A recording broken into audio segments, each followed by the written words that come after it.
Hello everyone. Before we start, make sure to like and subscribe to the channel, and leave a comment with where you're from and what time you're watching. That way, YouTube will keep showing you stories just like this one. Now, let's begin. My first week at Hartley Insurance started on a Monday in early October 2018, right when the leaves in Portland were turning that deep amber color that makes the whole city look like a photograph. After spending nearly a decade bouncing between temp jobs and retail positions since graduating high school in 2008, landing a permanent role with actual benefits felt like finally catching my breath. The office was one of those renovated buildings downtown, exposed brick walls and too much fluorescent lighting. But I remember walking in and thinking this was my chance to build something stable. My cubicle was on the third floor, wedged between a filing cabinet and a window that overlooked the parking garage. Human Resources paired me with a senior claims processor named Boyd Whitmore for my training period, which they said would last about 3 weeks. He had been with the company for 11 years, and everyone spoke about him like he was some kind of institution. When we shook hands that first morning, he held on just a beat longer than normal, looked me dead in the eyes, and said he was going to take really good care of me. Boyd was somewhere in his mid-40s, with thinning gray hair that he combed straight back, and these pale blue eyes that never seemed to blink at a normal rate. He wore the same rotation of 3 polo shirts throughout the week, always tucked into khakis that were ironed with military precision. During those initial days, he was thorough and patient, explaining the claims software step by step, never making me feel stupid for asking questions. But even then, there were small things that made me pause. He would stand behind my chair while I worked, close enough that I could smell his coffee breath on my neck, narrating everything I typed. When I mentioned grabbing lunch from the break room, he insisted on joining me every single time, positioning himself between me and the door. By the end of that first week, he knew my full name, my address from some onboarding paperwork he claimed to have glimpsed, and the fact that I lived alone in an apartment complex off Hawthorne Street. I told myself he was just being friendly, that this was what mentorship looked like in a corporate environment. I had no idea how wrong I was. The second week is when things started to shift.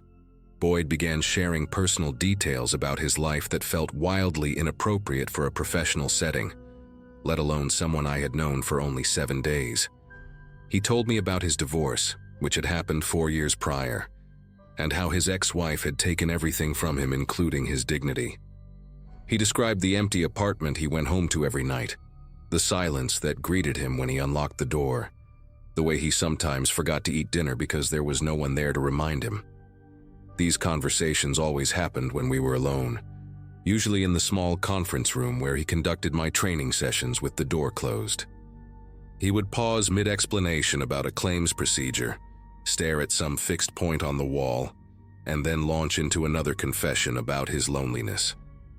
I tried to be sympathetic at first, offering the kind of vague, supportive statements you give to acquaintances going through a hard time. But then he grabbed my hand across the table one afternoon, squeezed it tight, and told me I was the only person who truly understood him. I pulled my hand back and made some excuse about needing to use the restroom.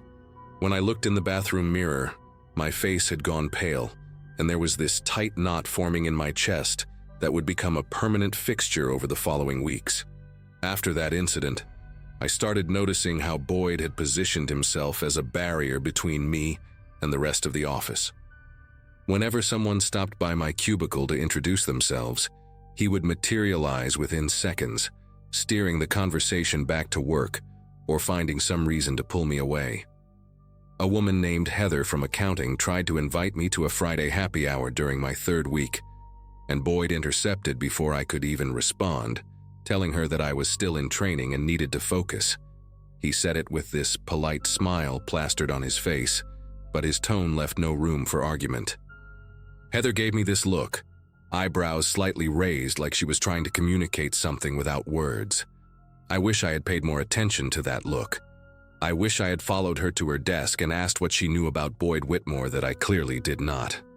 By the end of October, my training period was officially over, but Boyd acted like nothing had changed. He still showed up at my cubicle first thing every morning with a cup of coffee made exactly the way I liked it, still insisted on eating lunch together, still found reasons to hover near my desk throughout the day. When I tried to politely decline his company, explaining that I needed to focus on my own workload now, his entire demeanor shifted. His face went blank for a moment, completely expressionless, and then he said something that still echoes in my head to this day.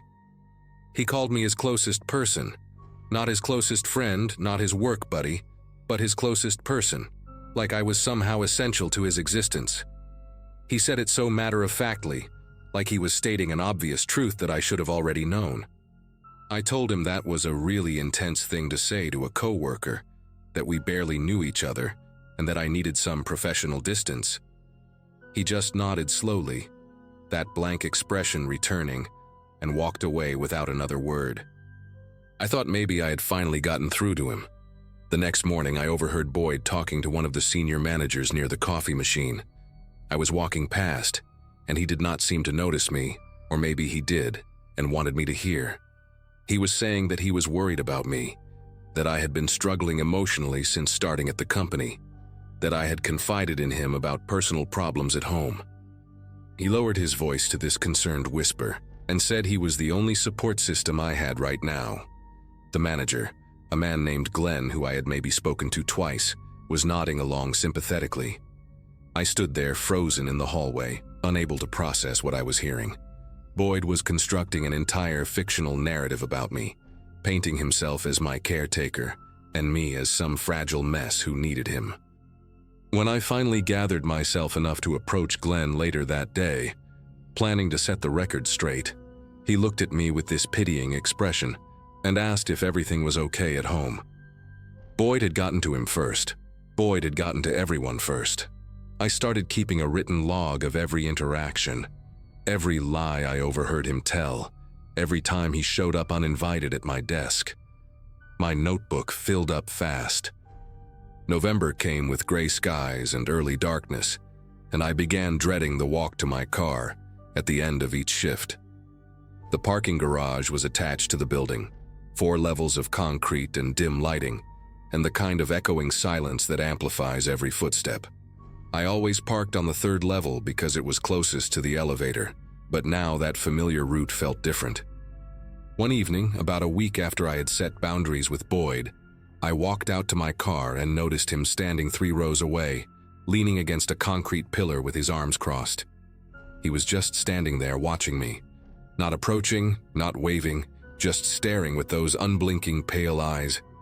I fumbled with my keys, got into my Subaru as fast as I could, and locked the doors immediately.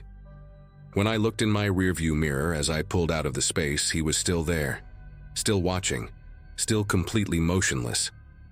I told myself it was a coincidence, that maybe he had parked nearby and was just heading to his own car. But he did not move. He just stood there until I turned the corner and lost sight of him. It happened again the next night, and the night after that. Boyd would always be somewhere in the garage when I left, never in the same spot twice, but always positioned so that he had a clear view of my car. Sometimes he would be sitting on the hood of his own vehicle, a faded green sedan that looked like it had not been washed in years. Other times he would be standing near the stairwell exit, hands in his pockets, head slightly tilted like he was studying me. He never said anything, never approached, never acknowledged that what he was doing was deeply disturbing. It was always just that silent presence, that unwavering stare. I started varying my departure times, leaving 15 minutes early or staying an hour late, but somehow he always knew. No matter when I walked out to that garage, Boyd Whitmore would be there waiting. I mentioned it to Heather one morning, pulling her aside in the break room where Boyd could not see us. She went quiet for a moment, then told me something that made my whole body go cold. She said there had been another woman before me, a claims processor who started about 2 years ago and quit after only 4 months. Heather said nobody talked about it, but the woman had filed a complaint with HR before she left. Nothing ever came of it. Boyd was too valuable, too senior, too protected. I filed my own complaint with HR the following Monday, bringing my notebook full of documentation, and trying to keep my voice steady as I explained everything to a woman named Diane, who sat behind a desk covered in motivational posters. She listened, nodded in all the right places, took notes on a yellow legal pad, and assured me the company took these matters very seriously.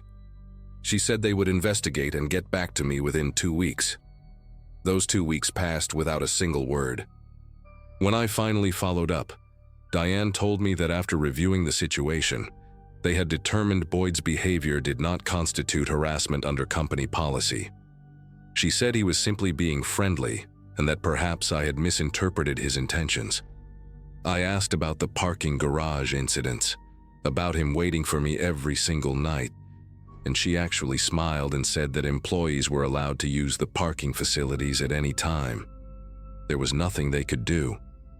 I walked out of that office feeling like the walls were closing in, like I was trapped in some nightmare where the rules did not apply to the person hurting me. That night, when I saw Boyd standing at the garage exit with his arms folded across his chest, he lifted one hand and gave me a slow wave.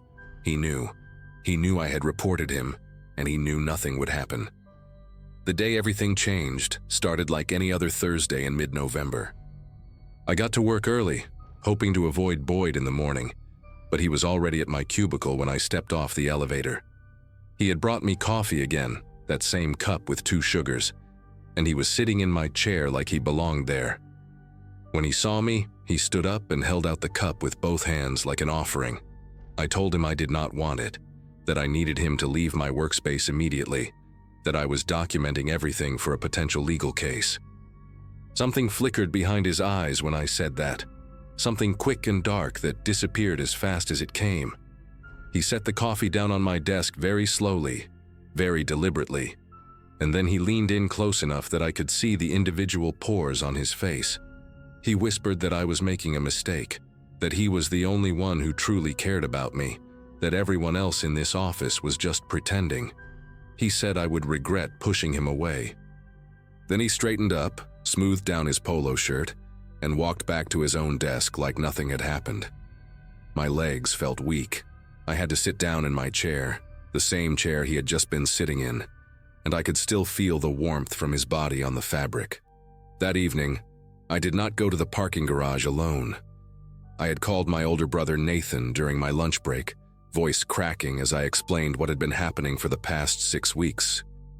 He drove an hour from Salem to meet me at the office, and when 5 o'clock came, we walked to the garage together. Nathan is a big guy, former college linebacker, the kind of person whose presence alone makes you feel safer. Boyd was there, of course, standing near the elevator doors on the 3rd level with that same blank expression. But when he saw Nathan walking beside me, something shifted. His face twitched, just slightly, like a glitch in a mask he had been wearing. Nathan stared him down the entire walk to my car, not saying a word, just making it absolutely clear that I was not alone anymore. Boyd did not wave that night. He did not move at all. He just watched us drive away, and in my rearview mirror, I saw him take out his phone and start typing something. I did not sleep well that night, wondering what message he was composing, who he was telling lies to now. The next morning, I walked into the office and went straight to Glenn, the senior manager, before Boyd could intercept me. I told him everything in a calm, measured voice, including the threat from the day before and the fact that Boyd had been waiting in the garage every single night. I told him about the previous woman who had quit, about the HR complaint that went nowhere, about how this pattern was going to keep repeating unless someone actually did something. Glenn looked uncomfortable, shifting in his seat, avoiding eye contact. He said he would talk to Boyd, that maybe there had been some misunderstandings. I told him that was not good enough, that I had already consulted with a lawyer and was prepared to take legal action against both Boyd and the company if this continued. That got his attention. His whole posture changed, and he asked me to give him 24 hours. The next day, I received an email from HR informing me that Boyd Whitmore had been placed on administrative leave, pending a formal investigation. 2 weeks later, he was terminated. I never saw him in the parking garage again. I wish I could say that was the end of it, that Boyd disappeared from my life completely after his termination. For about 3 months, things were quiet. I started making friends at the office, finally went to those Friday happy hours with Heather, and slowly felt the tension drain from my shoulders every time I walked to my car without seeing anyone waiting in the shadows. But then, in February, I got a letter in the mail with no return address. Inside was a single photograph of me walking into my apartment building, taken from across the street. On the back, written in neat handwriting, were the words, "I still think about you." I called the police that same day and filed for a restraining order. The judge granted it after I presented my documentation, my notebook full of dates and incidents, the photograph, and a statement from Heather about the previous employee. Boyd violated the order once, showing up at a grocery store where I was shopping, standing at the end of the aisle just watching me. He was arrested, spent 3 days in jail, and after that, I never saw him again. I moved to a different part of the city 6 months later, got a new job at a smaller company, where I actually felt valued and tried to rebuild some sense of normalcy. It has been almost 7 years now, and sometimes I still check my rearview mirror when I leave work. Sometimes I still feel a chill when a coworker stands too close or offers to bring me coffee. The thing that sticks with me most is not the fear, though that was real enough. It is the way everyone around me dismissed what was happening until I threatened to make it their problem. Boyd Whitmore spent 11 years at that company doing this to women, and nothing changed until lawyers got involved. I think about that other woman sometimes, the one who quit before me, and I wonder if she is okay, if she moved on, if she still looks over her shoulder in parking garages. I tell this story now because I want people to understand that predators do not always look like monsters. Sometimes they look like helpful coworkers with coffee and encouraging sticky notes. Sometimes they wear khakis and polo shirts and speak so softly, you have to lean in close to hear them. Trust your instincts, document everything, and do not let anyone make you feel crazy for protecting yourself.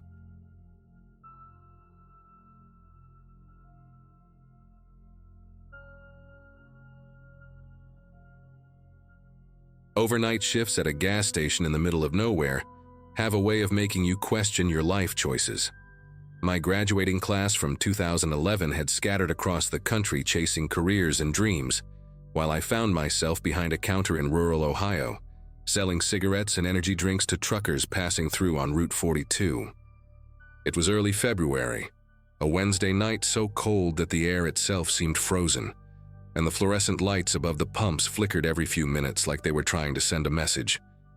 I worked at a place called Rusty's Quick Stop, though nobody named Rusty had owned it in decades. Now it belonged to some corporation out of Chicago that sent us paychecks and nothing else. My shift partner that night was a guy named Boyd Pittman, a wiry man in his early 40s with deep-set eyes and a patchy beard that never quite filled in right. Boyd had been working there longer than anyone could remember, and he had this habit of humming old country songs under his breath while he restocked the coolers. We got along fine, mostly because neither of us felt the need to fill the silence with meaningless chatter. The trouble started around 11:30, when a customer pulled up in a beat-up Chevy pickup with rust eating through the wheel wells. He was a heavy-set guy in a camo jacket, the kind of regular we saw every week buying the same pack of Marlboro Reds and a tall boy of Bud Light. I was in the back doing inventory when I heard voices rising at the front counter. Not shouting exactly, but that tense, clipped tone people use right before things go sideways. By the time I came through the storage room door, the customer was already leaving, slamming the glass door hard enough to rattle the whole frame. Boyd stood behind the register with his jaw clenched so tight I could see the muscles twitching beneath his skin. When I asked what happened, he just shook his head and said the guy had accused him of shortchanging him by $1.50. It seemed like such a small thing at the time, the kind of minor friction that evaporates the moment the customer drives away. But Boyd kept staring at that door long after the taillights disappeared into the darkness, and something in his expression had shifted in a way I could not quite name. For the next hour, Boyd seemed to retreat into himself. He wandered between the aisles, straightening products that did not need straightening, adjusting candy bars so their labels faced forward with an almost obsessive precision. I tried to make small talk a few times, asked if he wanted me to grab him a coffee from the machine, mentioned that the weather was supposed to warm up by the weekend, but he barely acknowledged me. He just kept muttering under his breath, too quiet for me to catch the words, but loud enough that I could hear the rhythm of it, like he was rehearsing something or counting. Around 12:15, a couple stopped in to use the restroom and grab some snacks for the road, and Boyd refused to ring them up. He just stood there behind the counter staring at a spot on the wall while I apologized and handled the transaction myself. The woman gave me a look that said, "What's wrong with him?" And I shrugged like it was no big deal, even though my pulse had started to pick up in a way I did not like. After the couple left, Boyd announced he was going to the storage room to check on something. I said okay, figuring maybe he just needed a few minutes alone to shake off whatever was eating at him. The storage room was through a heavy metal door at the back of the building, a cluttered space filled with boxes of merchandise, cleaning supplies, and broken equipment that nobody had bothered to throw away. I went back to my spot behind the register and pulled out my phone, scrolling through nothing in particular just to pass the time. That was when I heard the first crash, a heavy, violent sound like shelving collapsing under weight. I called out Boyd's name, but there was no answer. Then came another crash, followed by a third, and beneath it all I could hear something that made the hair on my arms stand up straight. Boyd was laughing. Not a normal laugh, not the kind you let out when something is funny. This was high-pitched and breathless, almost like sobbing, and it did not stop. It just kept going and going while things shattered and tumbled in that back room. My first instinct was to call our manager, a guy named Lou Hensley, who lived about 20 minutes away in the nearest actual town. Lou was not exactly the kind of boss who inspired loyalty.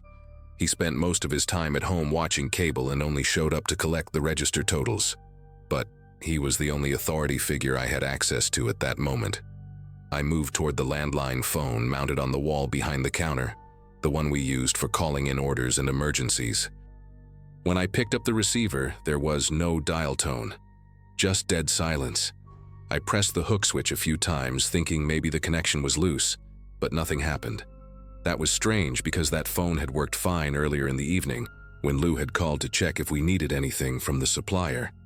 I followed the cord with my eyes, tracing it along the wall toward the back office where it connected to the main junction box. The cord disappeared through a gap in the wall paneling, and when I crouched down to look closer, I saw that it had been pulled clean out. Not cut, but yanked with enough force to rip the wires from their housing. The plastic casing was cracked, and the copper wiring inside hung limp like exposed tendons.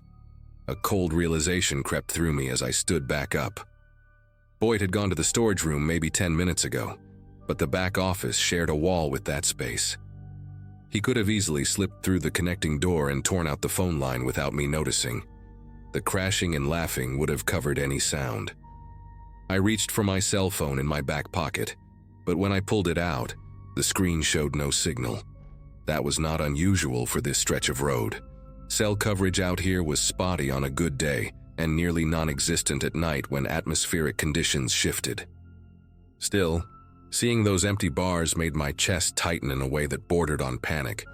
I was alone in this fluorescent-lit box in the middle of frozen farmland, miles from the nearest house, and the only other person here had just destroyed the only reliable way to call for help. The laughter from the storage room had stopped now, replaced by a silence that felt almost worse. I could hear the hum of the refrigerator units along the back wall, the tick of the clock above the door, and beneath it all, the sound of footsteps, slow and deliberate, moving across the concrete floor of the storage room toward the door that led back to the main floor. I thought about running. The front door was maybe 15 feet away, and my car was parked on the side of the building near the dumpsters. But my keys were in my jacket, and my jacket was hanging on a hook in the back office, the same back office that shared a door with the storage room where Boyd was. For a split second, I considered just bolting outside anyway, flagging down a passing car or walking until I found a signal. But the temperature out there was well below freezing, and the next town was at least 8 miles down the road. I would be a popsicle before anyone found me. So I stayed where I was, standing behind the counter with my heart hammering against my ribs, watching that storage room door like it was the mouth of something hungry. The footsteps stopped. Then the door swung open slowly, the hinges groaning in a way I had never noticed before, and Boyd stepped through. He looked different now, not physically, but in the way he carried himself. His shoulders were relaxed, his movements smooth and unhurried. The frantic energy from before had drained away completely, leaving behind something that resembled calm, but did not feel like it. His eyes found mine across the store, and he smiled. It was the kind of smile you see on someone who has just solved a problem that has been bothering them for years. Boyd walked toward the counter without saying a word. His right hand hung loosely at his side, but I noticed his left arm was positioned slightly behind his back, the elbow bent at an unnatural angle like he was concealing something. I tried to keep my voice steady when I spoke, asking him if everything was okay, if he wanted to talk about what just happened in the storage room. He did not answer right away. Instead, he stopped about 3 feet from the counter and tilted his head to the side, studying me the way a child might study an insect before deciding whether to crush it. When he finally spoke, his voice was soft and measured, almost gentle. He said he had been thinking about things for a long time now, years actually, and that tonight something had finally clicked into place. He said he understood now what needed to be done, what he should have done a long time ago. I asked him what he meant, trying to keep the conversation going, trying to buy time for something I could not even name. Boyd brought his left hand around from behind his back, and I saw the box cutter gripped in his fingers. The blade was extended, catching the fluorescent light in a way that made it look almost surgical. He held it loosely, casually, like it was just another tool he used every day, which technically it was. We used those box cutters to open shipments, to slice through packing tape, to break down cardboard. But the way Boyd looked at it now made it clear he had something else in mind entirely. I kept the counter between us, my mind racing through every possible option. There was a baseball bat under the register. Lou had put it there years ago after a string of robberies hit gas stations along the highway, but reaching for it would mean taking my eyes off Boyd, and I was not willing to do that. Instead, I started talking. I told Boyd that whatever was going on, we could figure it out together. I reminded him that we had worked side by side for almost 2 years without any problems, that I considered him a decent guy, that I did not want to see him throw his life away over some customer who was not worth the trouble. Boyd listened with that same unsettling patience, the box cutter turning slowly between his fingers like a nervous habit. When I finished, he let out a long breath through his nose and shook his head like I had missed the point entirely. He said this was not about the customer. It was never about the customer. That man had just been the final piece of a puzzle Boyd had been assembling in his head for longer than he could remember. He talked about feeling invisible his whole life, about giving everything to jobs and people who never gave anything back, about waking up every morning knowing that nothing he did would ever matter to anyone. His voice stayed calm the whole time, almost philosophical, and that was what scared me more than anything. This was not rage. This was something that had been thought through, rationalized, accepted. Boyd took a step closer to the counter, and I instinctively stepped back until my shoulders hit the cigarette display behind me. He noticed the movement and stopped, tilting his head again with what looked almost like curiosity. He asked if I was afraid of him, and I did not see any point in lying. I told him yes, I was terrified. Something flickered across his face then, just for a moment, like my honesty had surprised him. He lowered the box cutter slightly, not putting it away but letting his arm relax at his side. He said he was not going to hurt me. That was not what tonight was about. He said there was someone else, someone who deserved what was coming, and once he took care of that, everything would finally balance out. I asked who he was talking about, and Boyd's expression hardened into something distant and cold. He mentioned a name I did not recognize. His ex-wife, he explained, who had taken his kids and moved to Indiana 3 years ago. He said she was the reason he had ended up in this dead-end job, the reason he had nothing left, the the reason he woke up every day feeling like a ghost walking through a world that had already forgotten him. He was going to drive to her house tonight after our shift ended, and he was going to make sure she understood exactly how much pain she had caused him. The way he said it, so matter-of-fact and certain, made me realize that Boyd was not having a breakdown. He had already broken, probably a long time ago, and what I was seeing now was just the final crack spreading through the surface.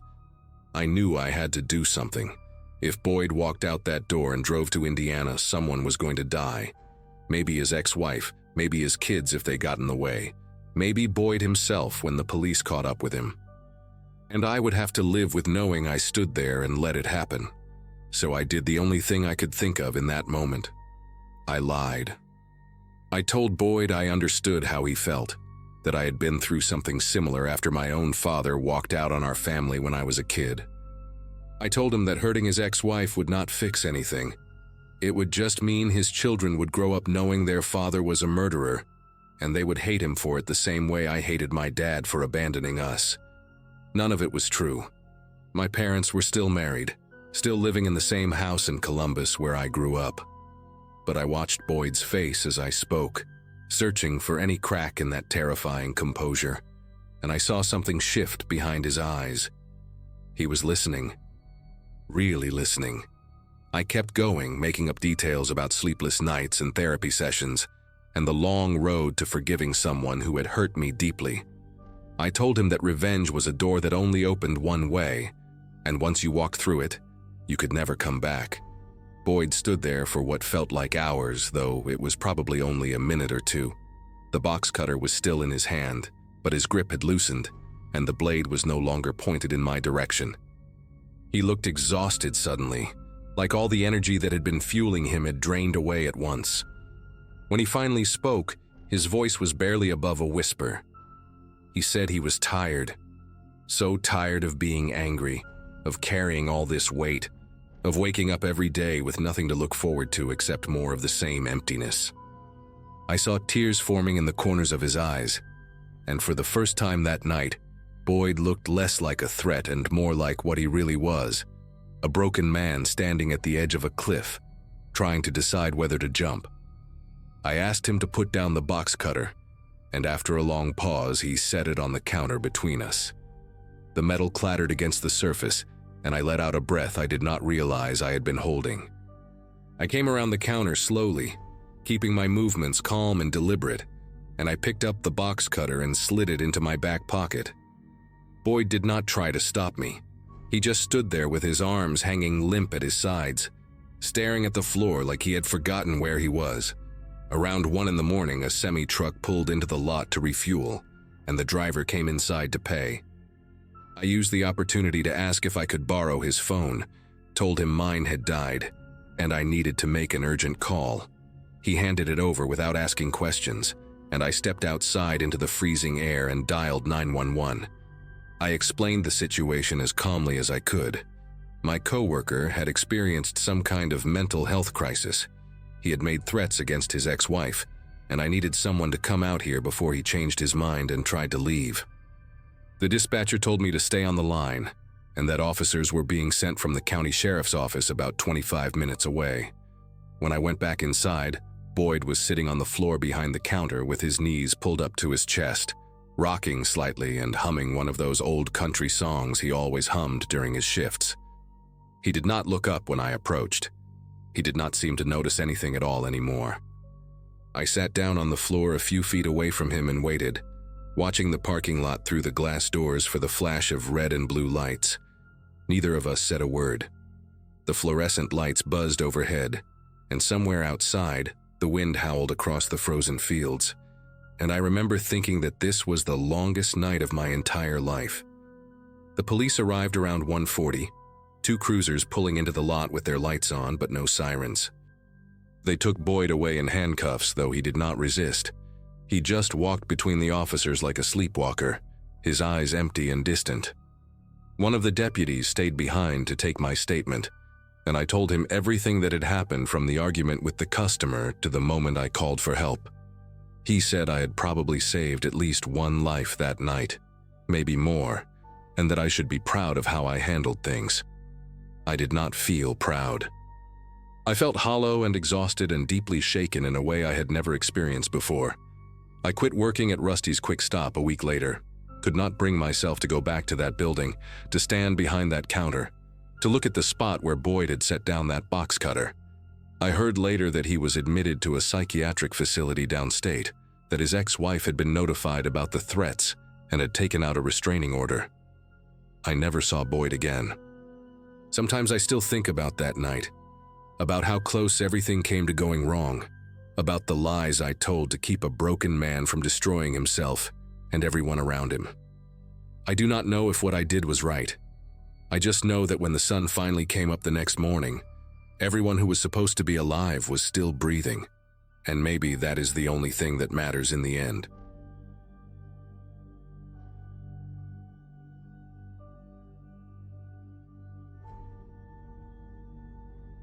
Everyone at Harmon's Home Goods thought I was lucky to land the assistant manager position right after finishing community college in 2015. My mom kept telling her friends how proud she was, how her daughter was climbing the ladder at 23, while other kids from my graduating class were still figuring out what to do with their lives. The store sat in a small strip mall outside of Dayton, Ohio, sandwiched between a nail salon and a Chinese takeout place that always smelled like burnt sesame oil. Nothing glamorous, but the pay was decent, and the hours gave me enough time to take online classes toward my business degree. The store itself was one of those places that sold everything from picture frames to artificial plants, the kind of shop where middle-aged women spent Sunday afternoons browsing for things they did not really need. My manager, a heavy-set guy named Dennis who had been there for 15 years, trusted me enough to let me handle closing shifts alone most weeknights. It was quiet work, mostly restocking shelves and running the register for the few customers who wandered in after dinner. I liked the solitude, the hum of the fluorescent lights, the predictable rhythm of it all. That changed when corporate hired a new stock associate in early March. His name was Leonard Voss, and from the very first day, something about him made the air feel heavier. He was maybe 40, thin in a way that made his clothes hang loose on his frame, with pale blue eyes that never seemed to blink at the right moments. Leonard was polite to an almost uncomfortable degree, the kind of person who would hold a door open for you and then stand there smiling until you were completely through, watching the whole time. He spoke softly, always measuring his words like each one cost him something precious. The other employees found him odd but harmless, joking that he was probably just awkward from spending too much time alone, but I noticed things they did not. He started showing up 30 minutes before his shifts, sitting in his car in the parking lot with the engine off, just staring at the storefront. After closing time, when everyone else rushed to leave, Leonard would linger in the stockroom, rearranging boxes that did not need rearranging. Dennis said he was just dedicated, that we should be grateful someone actually wanted to work. I wanted to believe that. I really did. The Wednesday that everything fell apart started like any other closing shift. Dennis left around 6, patting me on the shoulder and reminding me to double-check the back door before I locked up. The evening crowd was thin, just a few regulars and a couple arguing over which lampshade matched their couch better. Leonard clocked in at 4, but was already there when I arrived at 3:30. Leaning against the wall near the employee entrance with a cup of gas station coffee in his hand. He smiled when he saw me, that slow, careful smile that showed too many teeth, and said something about how the weather was getting warmer. I nodded and walked past him quickly, pretending I needed to check something on my phone. By 8, the store was empty, except for the two of us. I told Leonard he could head out early since we were dead, but he shook his head and said he wanted to help me organize the stockroom. His voice was calm, almost gentle, but there was something underneath it that made my chest tighten. I should have insisted, should have made up some excuse about needing to do inventory alone. Instead, I just shrugged and said sure, thinking maybe I was being paranoid about a guy who was simply trying to be helpful. The stockroom at Harmon's was a narrow maze of metal shelving units stacked with boxes of merchandise waiting to be unpacked. The lighting back there was harsh and uneven, casting long shadows that shifted every time you moved between the aisles. Leonard followed me in and immediately started straightening boxes on the lower shelves, humming something tuneless under his breath. I was reaching for a box of ceramic vases on a high shelf when my elbow caught the strap of his backpack, which he had left sitting on top of a crate near the door. The bag tumbled to the concrete floor and spilled open, scattering its contents in a messy arc across the ground. Pens, a water bottle, some crumpled receipts, and then a manila folder that slid out and fanned open, revealing a stack of papers covered in official-looking print. I crouched down to help gather everything, already apologizing, when my eyes caught a photograph paper-clipped to one of the documents. It was a woman, maybe early 30s, with shoulder-length brown hair and a nervous smile. Below the photo, in bold capital letters, were the words, "Restraining Order," followed by a case number and a date from 2016. My hands went cold and I felt the air leave my lungs, but I kept my face neutral, shoving everything back into the folder without looking at it again. I handed Leonard his backpack and forced a laugh, saying something about how clumsy I was, how I was always knocking things over. He took the bag from me slowly, his fingers brushing against mine for just a second too long. When I looked up at his face, the polite mask he always wore had slipped, just slightly, like a picture frame hanging crooked on a wall. His pale eyes studied me with an intensity that made my skin prickle, searching my expression for something I was desperately trying to hide.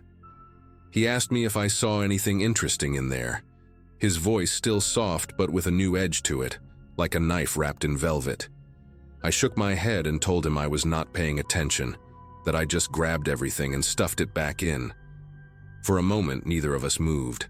The fluorescent lights above us buzzed and flickered, and I became painfully aware of how far we were from the front of the store, from the windows, from anyone who might walk by and see us.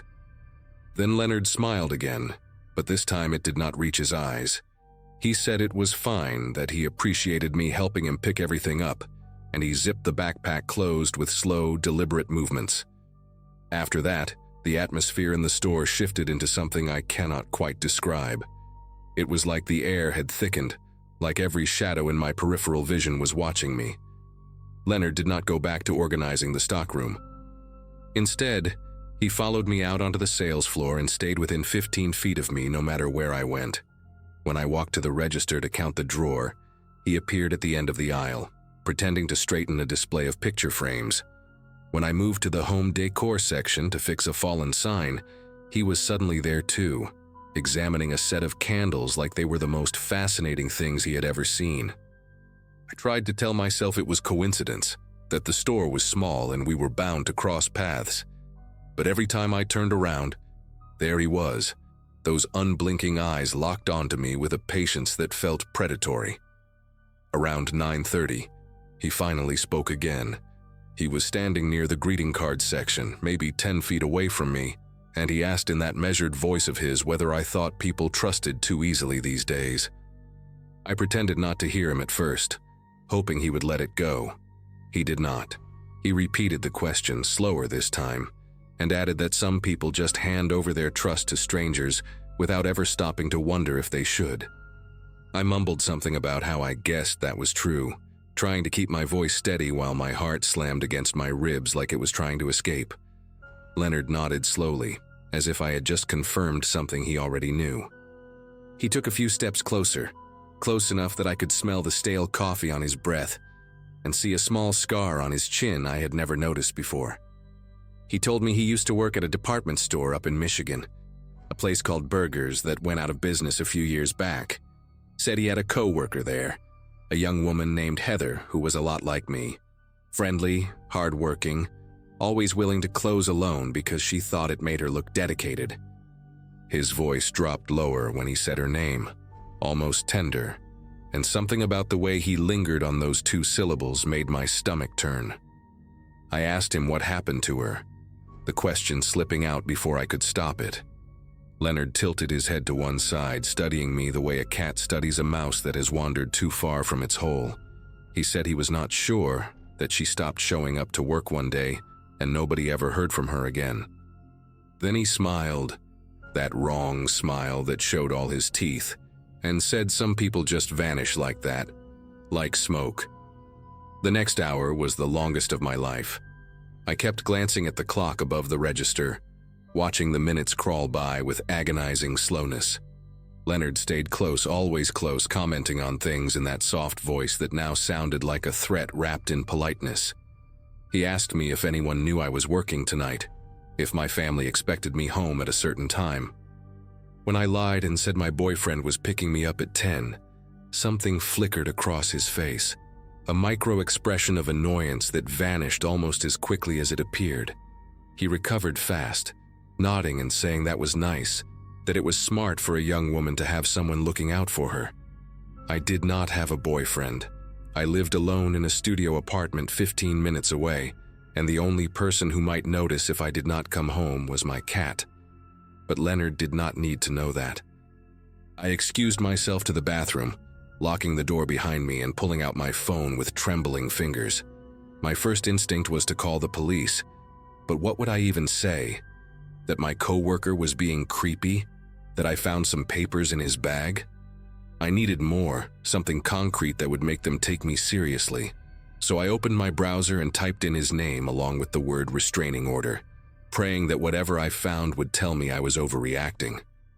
The search results loaded slowly on my cracked phone screen, each second stretching into an eternity, while I stood in that cramped bathroom with my back pressed against the cold tile wall. The first few links were useless, just social media profiles and a white pages listing. But then I found an article from a local news station in Grand Rapids, dated January 2017. The headline read, "Person of interest named in Berger's employee disappearance case." There was a photo of Leonard, younger but unmistakably him, standing outside a police station with his lawyer. The article said a 26-year-old woman named Heather Dominguez had been reported missing after failing to show up for her shift at Berger's department store. Co-workers told investigators that a male employee had been exhibiting unusual behavior toward her in the weeks before she vanished. Leonard Voss was questioned multiple times but never charged due to insufficient evidence. Heather's car was found abandoned in a parking garage 3 miles from the store. Her body was never recovered. I scrolled further and found another article mentioning that a restraining order had been filed against Leonard by a different woman, a neighbor who claimed he had been watching her apartment for months. The case was dropped when she moved out of state. My vision blurred, and I had to grip the edge of the sink to keep from collapsing. The man outside that door, the man who had been following me all night, was almost certainly responsible for making a woman disappear forever. I gave myself 60 seconds to fall apart, letting the panic wash over me in hot waves before forcing it back down. I could not afford to lose control, not now. Not with Leonard waiting somewhere out there on the sales floor. I flushed the toilet to keep up appearances and ran the sink for a few seconds, buying myself time to think. My phone showed 9:47, which meant I had maybe 13 minutes before closing time, before I would have to walk out to the dark parking lot where Leonard's car sat waiting like a patient predator. I thought about calling 911 right there, but the bathroom had no windows and only one door, and if Leonard heard me talking to the police, I had no idea what he might do. I needed to get to the front of the store, closer to the entrance, closer to the security cameras that fed into the monitor in Dennis's office. I needed to act normal for just a little longer. I unlocked the bathroom door and stepped out, my legs feeling like they were made of wet cement.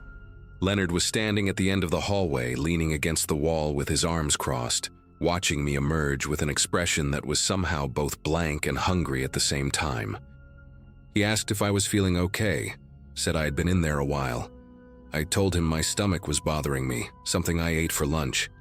He nodded slowly, those pale eyes never leaving my face, and said we should probably start closing up soon. I walked toward the front of the store with Leonard trailing behind me, his footsteps soft and measured on the linoleum floor. Every instinct in my body screamed at me to run, to bolt for the door and never look back. But I knew that would only trigger whatever violence he was capable of. Instead, I kept my pace steady and my breathing controlled, focusing on the glowing exit sign above the entrance like it was a lighthouse guiding me through a storm. When I reached the register, I made a show of counting the drawer while secretly typing a text to my older brother Kevin, with one hand hidden below the counter. I wrote 3 words, Call me now." 30 seconds later, my phone rang, the sound cutting through the silence like a Juming lifeline. I answered it loudly, saying Kevin's name and asking him where he was, pretending to listen while he asked me what was going on. I told him I was just finishing up at work and that I would meet him outside in 2 minutes, making sure my voice carried across the store. Leonard had stopped near the greeting card aisle, watching me with an unreadable expression. I saw his jaw tighten, saw his hands curl into loose fists at his sides, and for one terrifying moment I thought he was going to call my bluff. But then something shifted in his posture, a subtle relaxation that told me he had decided tonight was not the night. He grabbed his backpack from behind the counter and told me he was going to head out, that he would see me tomorrow. I watched him walk through the automatic doors and disappear into the darkness of the parking lot, and I did not take a full breath until I saw the headlights of his old Chevy pull out onto the main road. Kevin stayed on the phone with me while I locked up the store and sprinted to my car, my keys clutched between my fingers like a weapon. I drove straight to the police station and told them everything, showed them the articles on my phone, gave them Leonard's full name and the license plate number I had memorized weeks ago out of some instinct I could not explain at the time. The detective who took my statement was a tired-looking woman in her 50s who listened without interrupting, her expression growing darker with every detail I shared. She told me they would look into it, that they would contact the department in Michigan and see if there was enough to reopen the investigation. I never went back to Harmon's. I called Dennis the next morning and quit over the phone, not giving him a reason, not caring what he thought. A week later, Kevin helped me move to a different city, a fresh start somewhere Leonard Voss would never find me. I learned from a news article 6 months later that he had been arrested in Indiana after a woman reported him for following her home from her workplace. The police searched his apartment and found photographs of dozens of women, taken without their knowledge, along with journals filled with detailed observations about their routines. Heather Dominguez was never found, and I still think about her sometimes, wonder if things might have been different if someone had trusted their instincts sooner. I think about how close I came to becoming another name in one of his journals, another woman who vanished like smoke. And I think about how the only reason I am here to tell this story is because I listened to that small voice in the back of my head, the one that kept whispering that something was deeply, terribly wrong with the quiet man who smiled too much and never blinked at the right moments.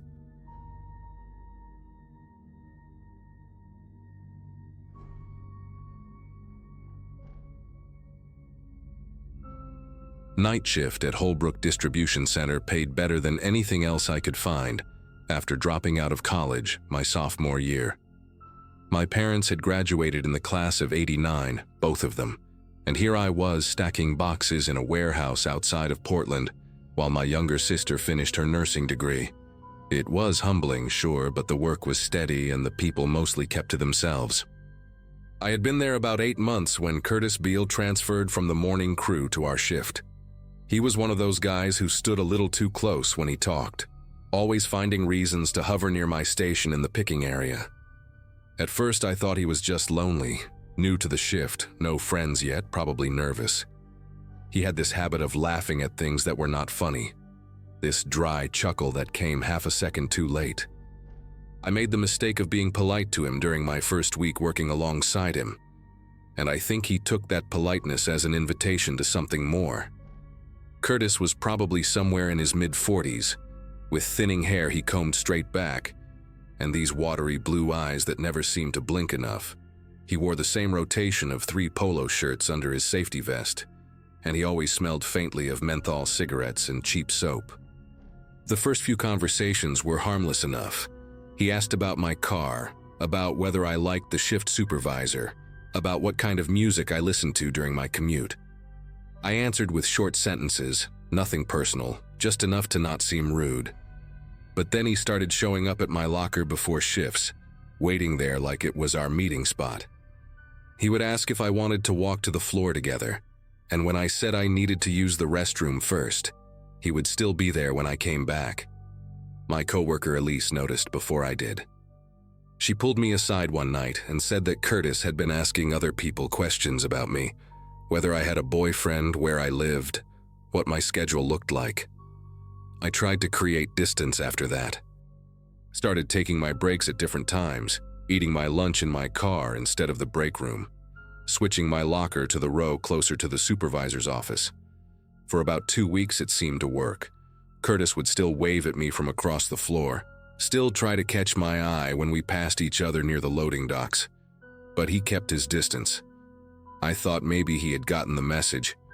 Maybe he had found someone else to fixate on. Maybe I had been overthinking the whole thing. Then came the night he sat down next to me in the parking lot.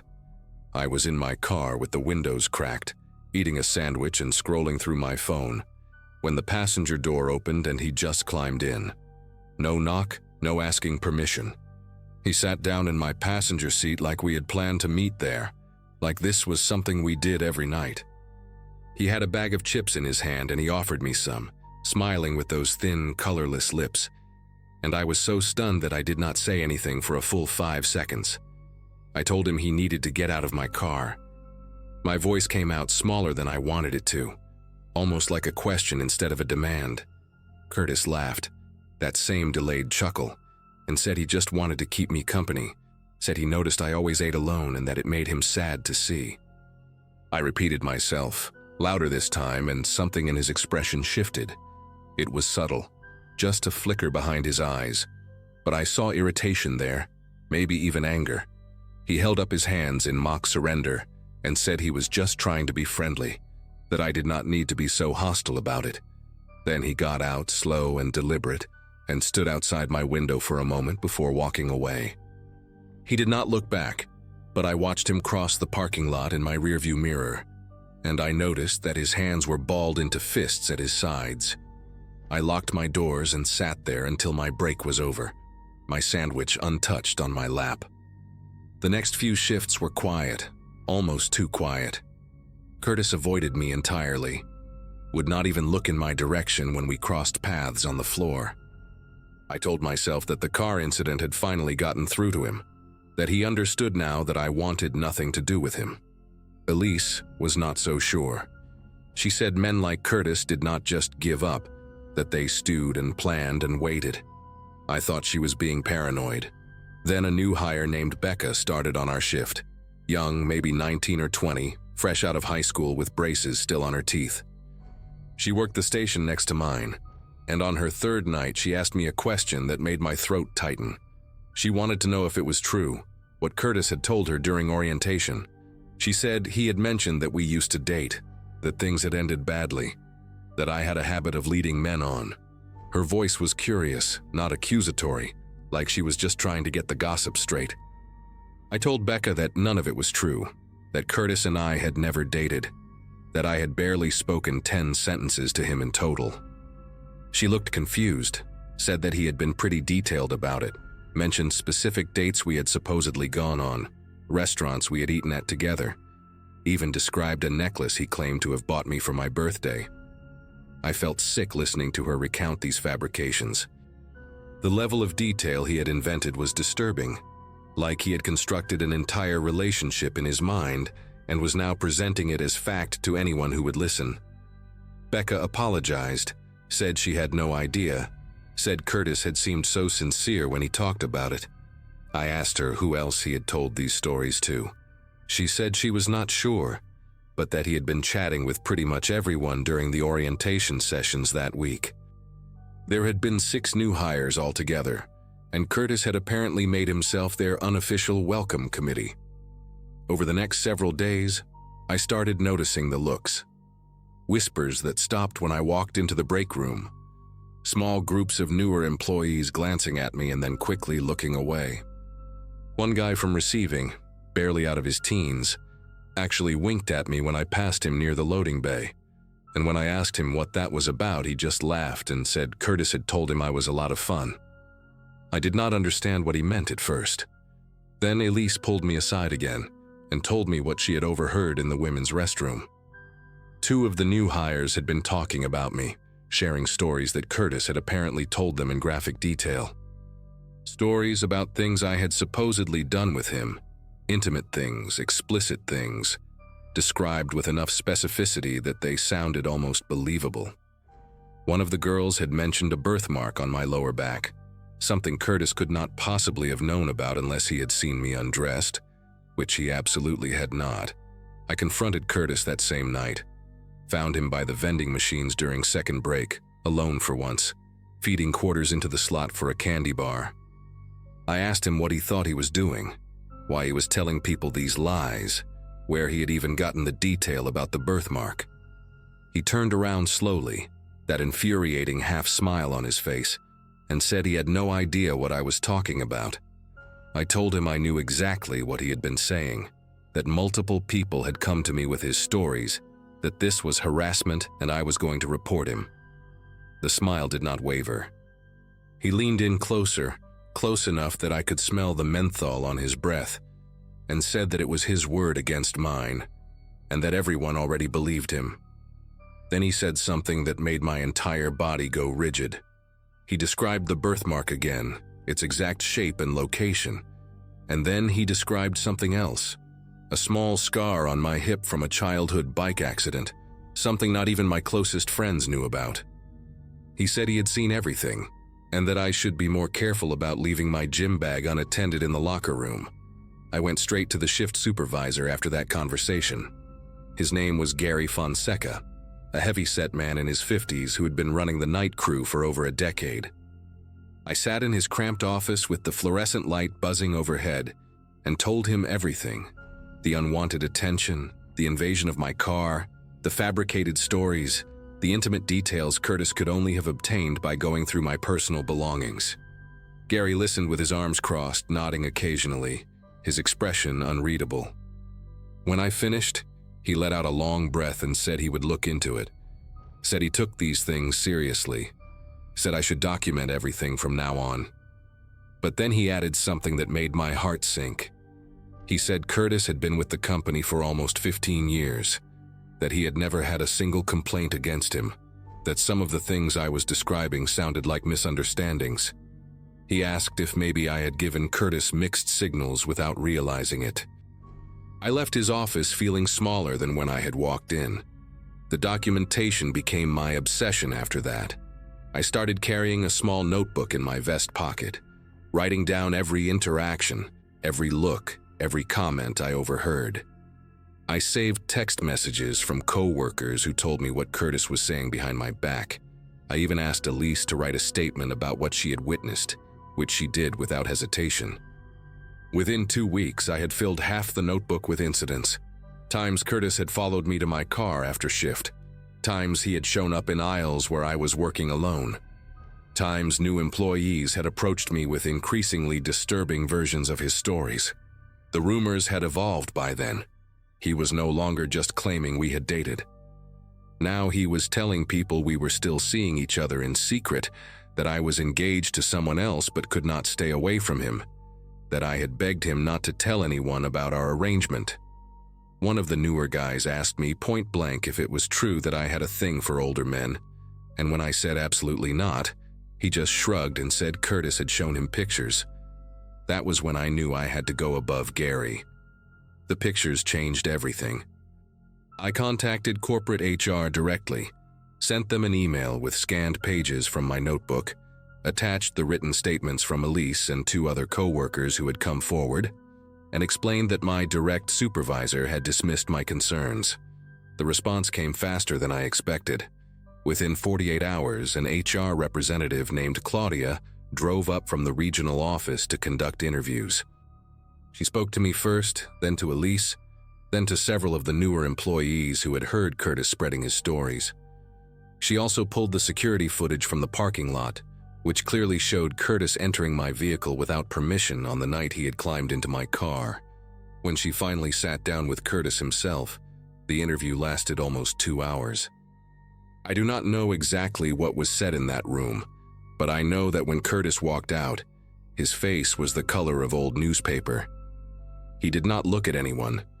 He went straight to his locker, gathered his things, and left the building. Claudia told me later that the pictures he had been showing people were photos he had taken of me from a distance, candid shots of me walking to my car, bending over to pick something up, standing at my workstation. Nothing explicit, but invasive enough to constitute grounds for immediate termination. Curtis was fired that same week. I learned through the grapevine that he had tried to fight it, claimed that the photos were innocent, claimed that I had led him on and then turned vindictive when he rejected me. But the documentation I had gathered was too thorough, the witness statements too consistent, and the security footage too damning. The last I heard, he had moved out of state. Someone said he had family in New Mexico, though I never bothered to verify it. I stayed at Holbrook for another year after that, long enough to watch the rumors fade and the new hires stop looking at me like I was some kind of scandal. Elise got promoted to team lead and made sure I was never scheduled anywhere near receiving, where Curtis used to work. I eventually left for a better job at a medical supply company across town, somewhere with daylight hours and no locker rooms. Sometimes I still think about those weeks when Curtis was constructing his fantasy version of me, telling strangers intimate details he had pieced together from stolen glances and rifled belongings. I think about how easily people believed him, how quickly a reputation can be dismantled by someone willing to lie with enough conviction. Keep my car doors locked now, even in my own driveway. I check behind me when I walk through parking lots at night. Some habits are hard to break once someone teaches you why they matter.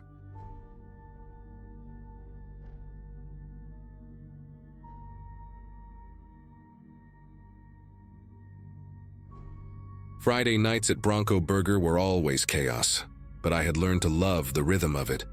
Orders flying, timers beeping, the smell of grease permanently embedded in my work shirts. My high school class graduated in 2015, and while most of my friends had moved on to office jobs or college degrees, I had climbed my way up from fry cook to shift supervisor at the busiest location in Albuquerque. It was not glamorous, but it paid the bills for my apartment and kept me busy enough that I did not have time to overthink my life choices.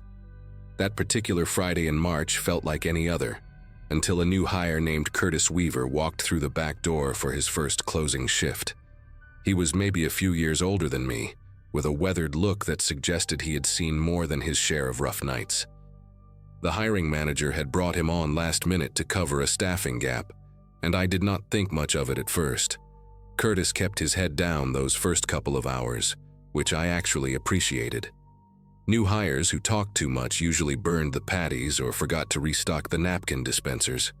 But there was something particular about the way he moved through the restaurant, always positioning himself away from certain spots. When I asked him to cover the drive-through window so Megan could take her break, he immediately suggested he could handle the grill instead. I figured maybe he just felt more comfortable with cooking than customer interaction. Some people are like that. But then I noticed he never walked past the front counter cameras when he could avoid it. He would take the long way around through the storage hallway just to get to the freezer. During his smoke breaks, he stood pressed against the brick wall in a spot where the parking lot cameras could not reach. I told myself he was probably just one of those guys with social anxiety, maybe self-conscious about being recorded.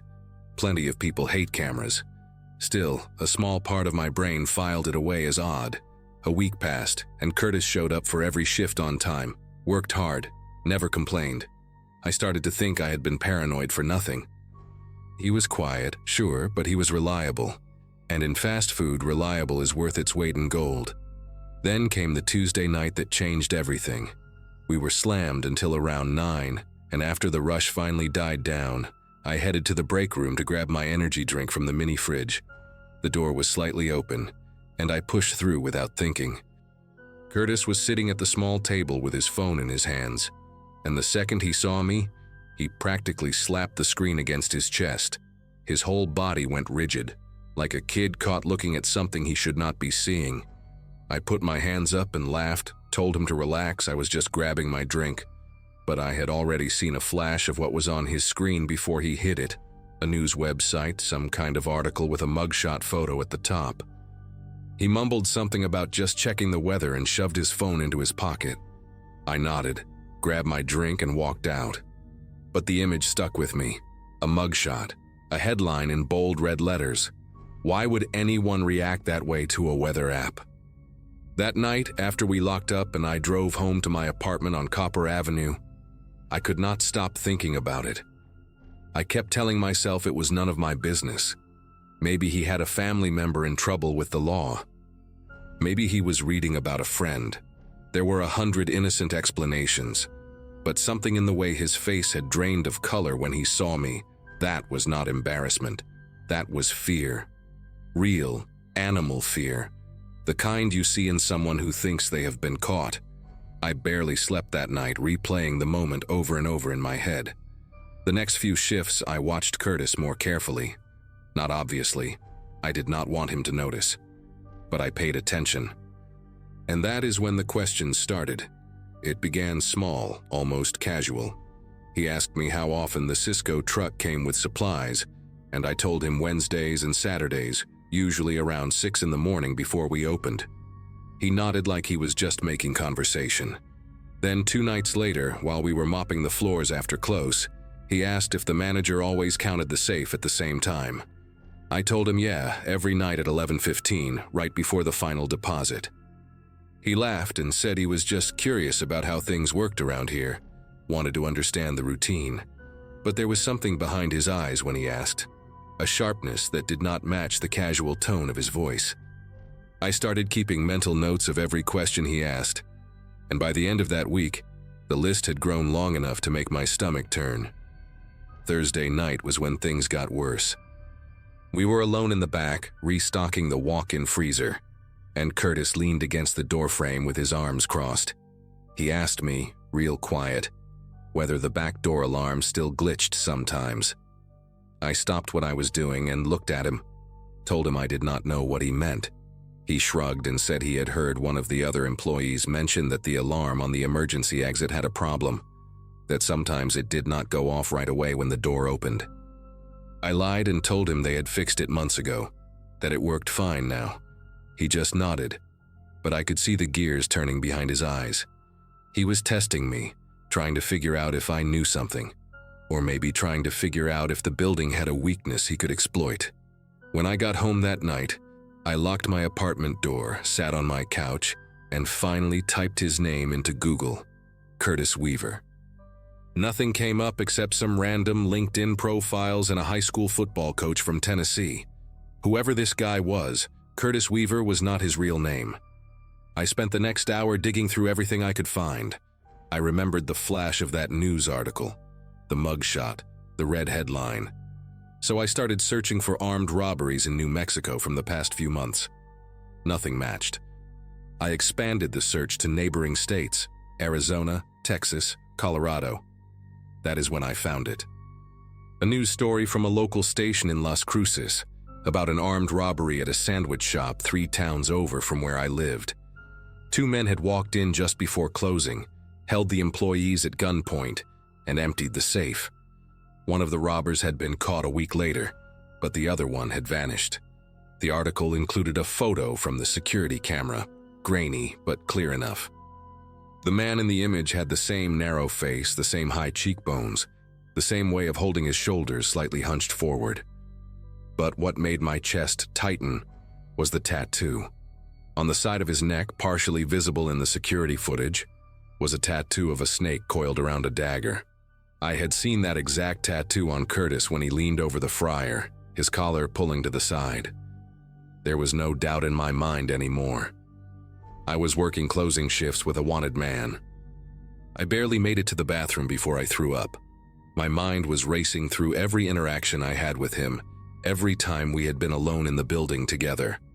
He had asked about the safe. He had asked about the delivery schedule. He had asked about the alarm. This was not paranoia, this was a pattern. He was planning something, and I was the idiot who had been answering his questions like we were just coworkers making small talk. I sat on my bathroom floor for 20 minutes trying to figure out what to do. Part of me wanted to call the police right then, but I had no real proof. A grainy photo and a tattoo would not be enough. And if I was wrong, if somehow this was all a terrible coincidence, I could ruin an innocent man's life. But deep down, I knew I was not wrong. The way he hid from cameras, the fake name, the specific questions about our security vulnerabilities. Curtis, or whatever his real name was, had picked Bronco Burger as his next target, and I had 3 more closing shifts with him that week. Friday came, and I drove to work with a knot in my stomach so tight I could barely breathe. I had spent the previous night reading everything I could find about the robbery. The man who got caught had taken a plea deal and was serving 8 years. His partner, the one still missing, was identified as Darren Schofield, 31 years old with prior arrests for assault and breaking and entering. The fugitive alert had been issued 2 months ago, and police believed he had fled the state. But he had not fled anywhere. He was standing at the grill station when I walked in, flipping patties like he did not have a care in the world. I clocked in, put on my headset, and tried to act normal. Every time he looked at me, I felt like he could see right through my face, like he knew that I knew. I kept telling myself to stay calm, to just get through the shift. Megan was working drive-through and a kid named Jordan was handling the front counter. As long as there were other people around, I figured I was safe. But then Megan asked if she could leave an hour early because her sister was having car trouble, and I heard myself say yes before I could think it through. By 10:30, it was just me, Jordan, and Darren in the building. Jordan was 17, skinny, more interested in his phone than in any potential danger. He had no idea what was happening. I positioned myself near the front counter, close to the panic button we had installed under the register, after a string of robberies hit fast food joints across the city a few years back. I watched Darren from the corner of my eye as he wiped down tables in the dining area. He kept glancing at the clock on the wall, and every glance made my pulse spike higher. At 10:45, he walked toward the back of the restaurant, toward the manager's office where the safe was kept. I called out and asked where he was going. He turned around with this easy smile and said he was just grabbing more napkins from storage. But the napkin boxes were in the opposite direction, near the walk-in freezer. He knew that. I knew that. And in that moment, we both knew that the other one was lying. I made a decision right there. I told Jordan to take his break early, to go sit in his car for 15 minutes and call his girlfriend or whatever he wanted to do. The kid did not argue. He grabbed his phone and walked out the front door without a second thought. As soon as he was gone, I turned to Darren and told him we needed to talk. He stopped walking and faced me, his expression shifting from that fake casual smile to something harder, something colder. I told him I knew who he was. I told him I had seen the article about Las Cruces, and I had seen the fugitive alert with his real face on it. For a long second, neither of us moved. Then he took a step toward me, and I took a step back, my hand sliding under the counter toward the panic button. I told him that if he took one more step, I would press the button and the police would be here in 4 minutes. He stopped. His jaw tightened, and I could see the calculation happening behind his eyes, weighing his options, figuring out if he could reach me before I reached the button. I kept talking, kept my voice steady even though my heart was slamming against my ribs. I told him he could walk out the back door right now and disappear, and I would not press anything until he had a 5-minute head start. I did not want to be a hero. I just wanted to survive the night. He stared at me for what felt like an hour but was probably only 10 seconds. Then he laughed, this low, hollow sound that had no humor in it, and shook his head. He called me smart, said most people would have just kept their mouths shut and hoped for the best. Then he turned around, walked through the kitchen and pushed open the back door. The alarm went off, that high-pitched screech filling the empty restaurant, and I watched him disappear into the darkness of the parking lot behind the building. I waited until I could not see him anymore. Then I pressed the panic button anyway. The police showed up 11 minutes later and I told them everything. They put out an alert, searched the area, but Darren Schofield was gone. A detective told me I had done the right thing, that confronting him directly was dangerous but probably saved my life, and Jordan's too. I quit Bronco Burger 2 weeks later. I could not stand being in that building anymore, jumping every time the back door opened, flinching every time a new hire walked in. They caught Darren 4 months later in a motel outside of Tucson, trying to pull the same routine at a gas station. I read about it online and felt this strange mix of relief and lingering dread. Sometimes I still think about that moment when we stood there staring at each other, both of us knowing the truth. I got lucky that night. He decided I was not worth the risk, but I will never forget the look in his eyes when he was deciding, that cold, empty calculation, like he was measuring whether my life was worth more than his freedom. I hope I never see a look like that again.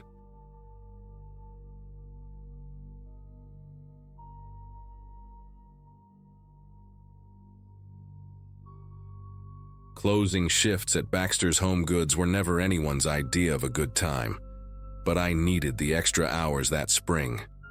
My older brother had just gotten married the month before, and somewhere between the bachelor party and the wedding gift, my savings account had taken a serious hit.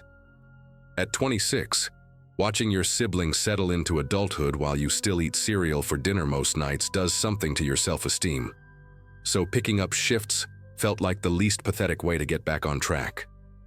The store was one of those massive warehouse-style places on the outskirts of Fredericksburg, Virginia, surrounded by nothing but a half-empty parking lot and a Taco Bell that closed at 10. That Wednesday night in April 2018, the schedule had me paired with Wanda for closing duties, which meant mopping floors, restocking shelves, and counting registers until almost midnight. I did not mind working with her, even though most people on the team found her a little strange. Wanda had transferred to our location about 4 months earlier from a store somewhere in Delaware, and she kept mostly to herself in a way that felt less antisocial and more like she was carrying something heavy she did not want to talk about. She was maybe 15 years older than me, with graying hair she kept in a tight bun and these deep-set eyes that always seemed to be looking past whatever was right in front of her. People in the break room whispered that she had left an abusive marriage, though nobody knew for sure, and I never asked. What I did know was that she worked harder than anyone else on the floor, never complained about staying late, and had this habit of triple-checking the locks before leaving like she expected someone to be waiting outside. That night, she seemed more on edge than usual, dropping her keys twice while we finished the registers and flinching hard when a car alarm went off in the parking lot. When I asked if she was okay, she just nodded quickly and said something about not sleeping well lately. I should have paid more attention to the way her hands trembled when she said it.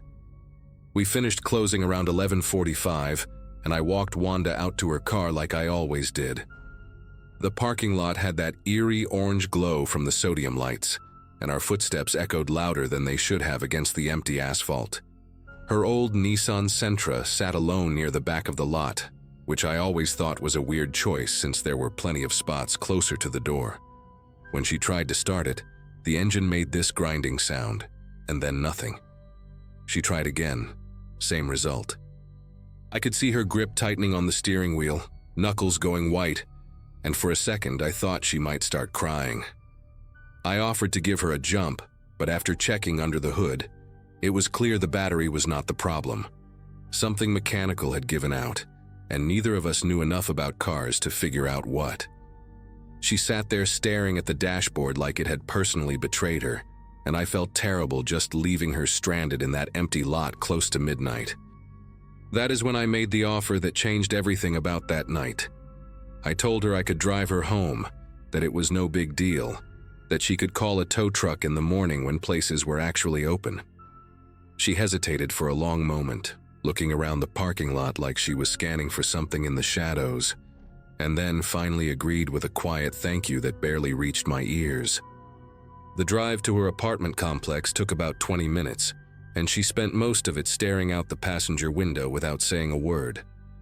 I tried to make small talk about work stuff, about the new inventory system everyone hated, about our manager's annoying habit of scheduling meetings during lunch breaks. She gave one-word answers at best, and after a while I just let the silence fill the car. When we pulled into her complex, this rundown 3-story building with flickering hallway lights, she asked if I could walk her to her door.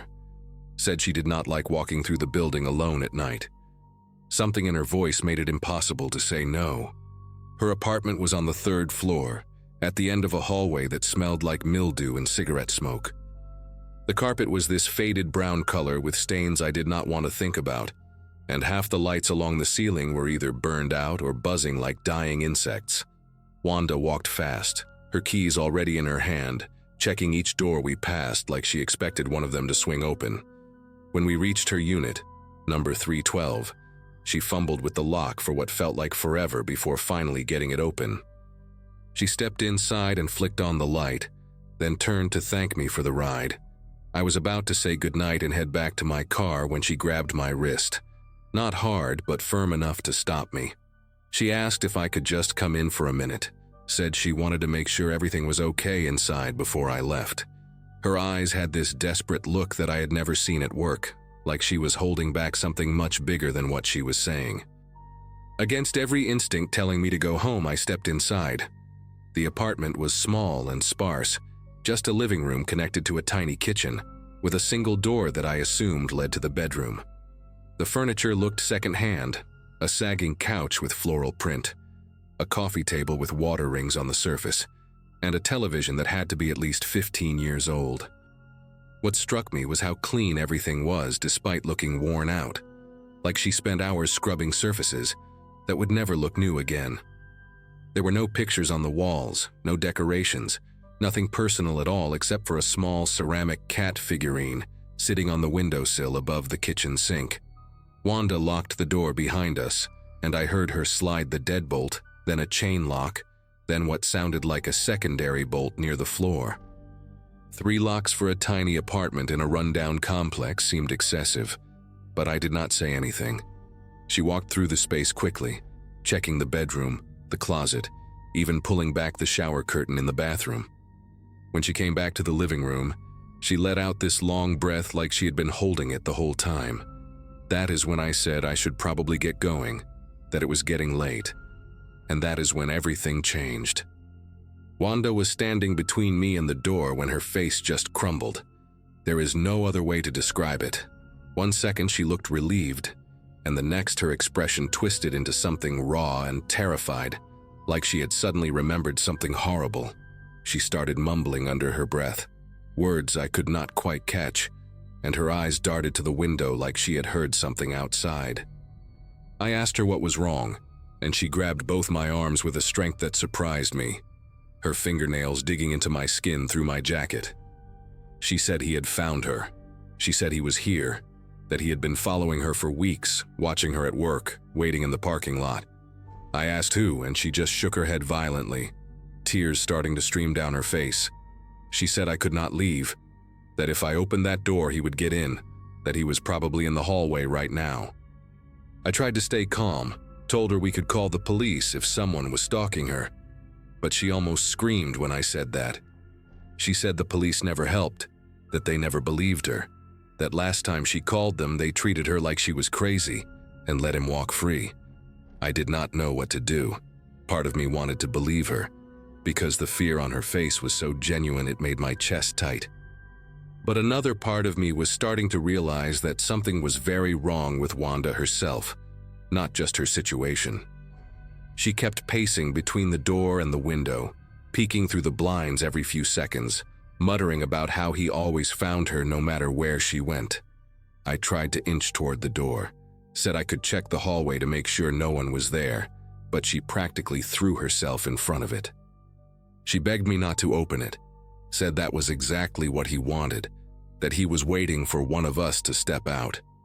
Her voice had this cracked, desperate quality that I had only ever heard in movies about people losing their grip on reality.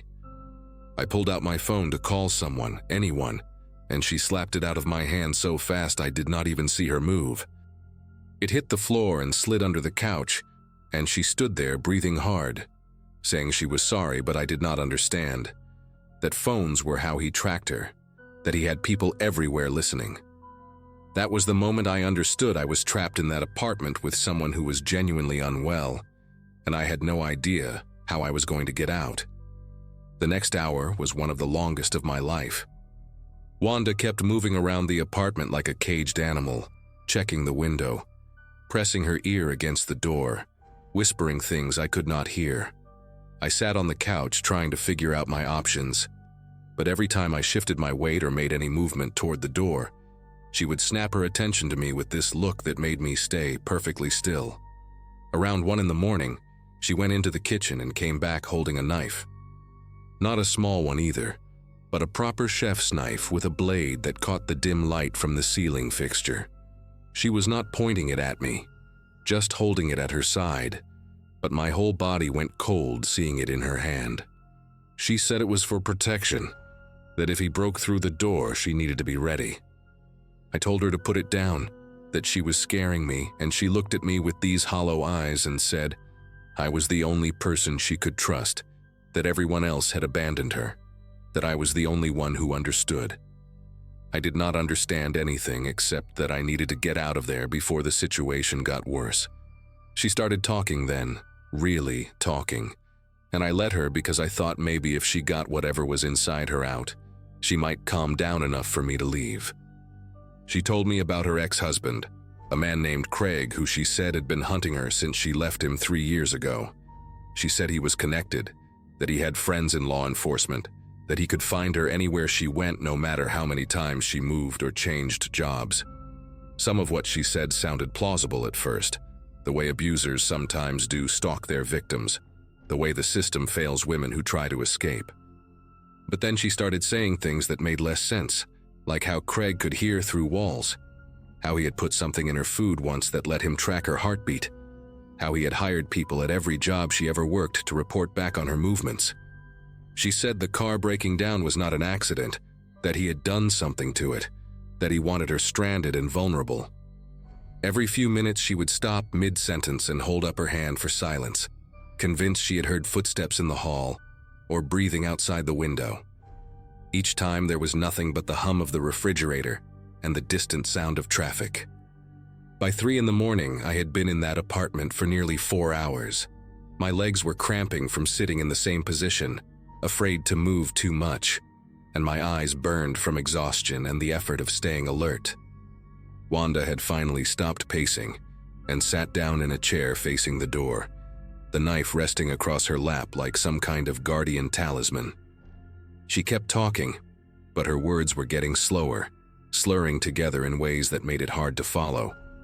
She would trail off in the middle of sentences, stare at nothing for minutes at a time, then suddenly jerk back to alertness and repeat something she had already said twice before.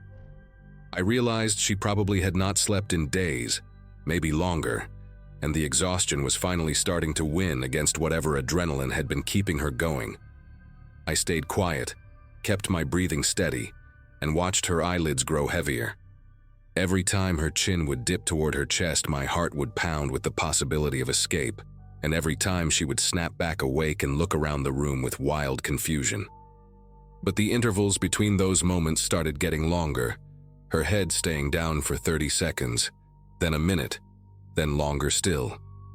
I do not know exactly what time it was when I finally moved, maybe close to 4 in the morning. Wanda had gone completely still in the chair, her breathing deep and rhythmic, the knife still in her lap, but her grip on it loose. I sat there for what felt like an eternity, watching her chest rise and fall, terrified that any sound would bring her back. When I finally stood up, my knees almost buckled from being locked in place so long, and I had to bite the inside of my cheek to keep from making a noise. I moved toward the door one slow step at a time, avoiding the spots on the floor where I remembered the wood had creaked earlier. The deadbolt made a soft click when I turned it, and I held my breath so hard my chest ached. The chain lock was harder, my fingers clumsy and sweating, but I managed to slide it free without the metal rattling.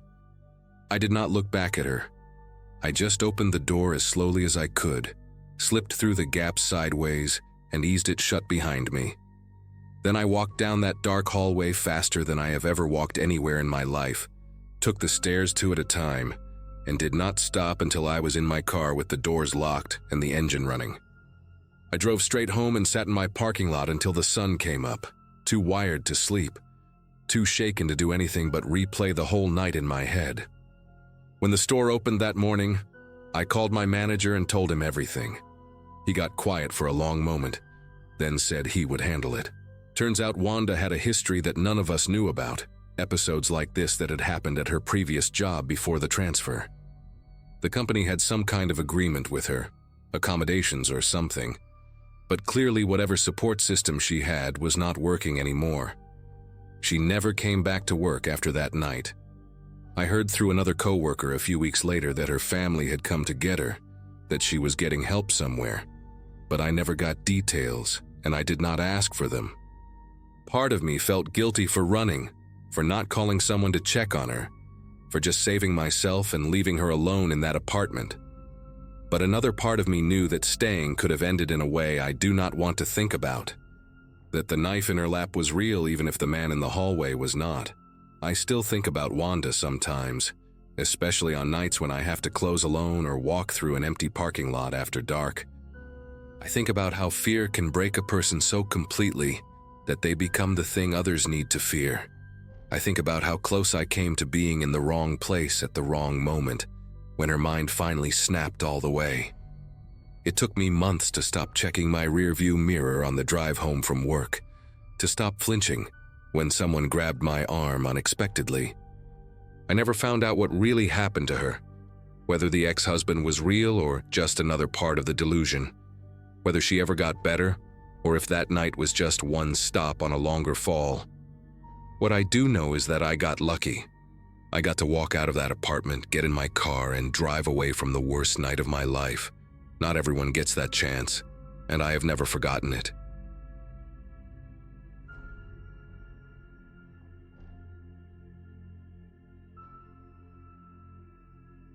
Working nights at that small highway hotel had become a strange sort of comfort for me.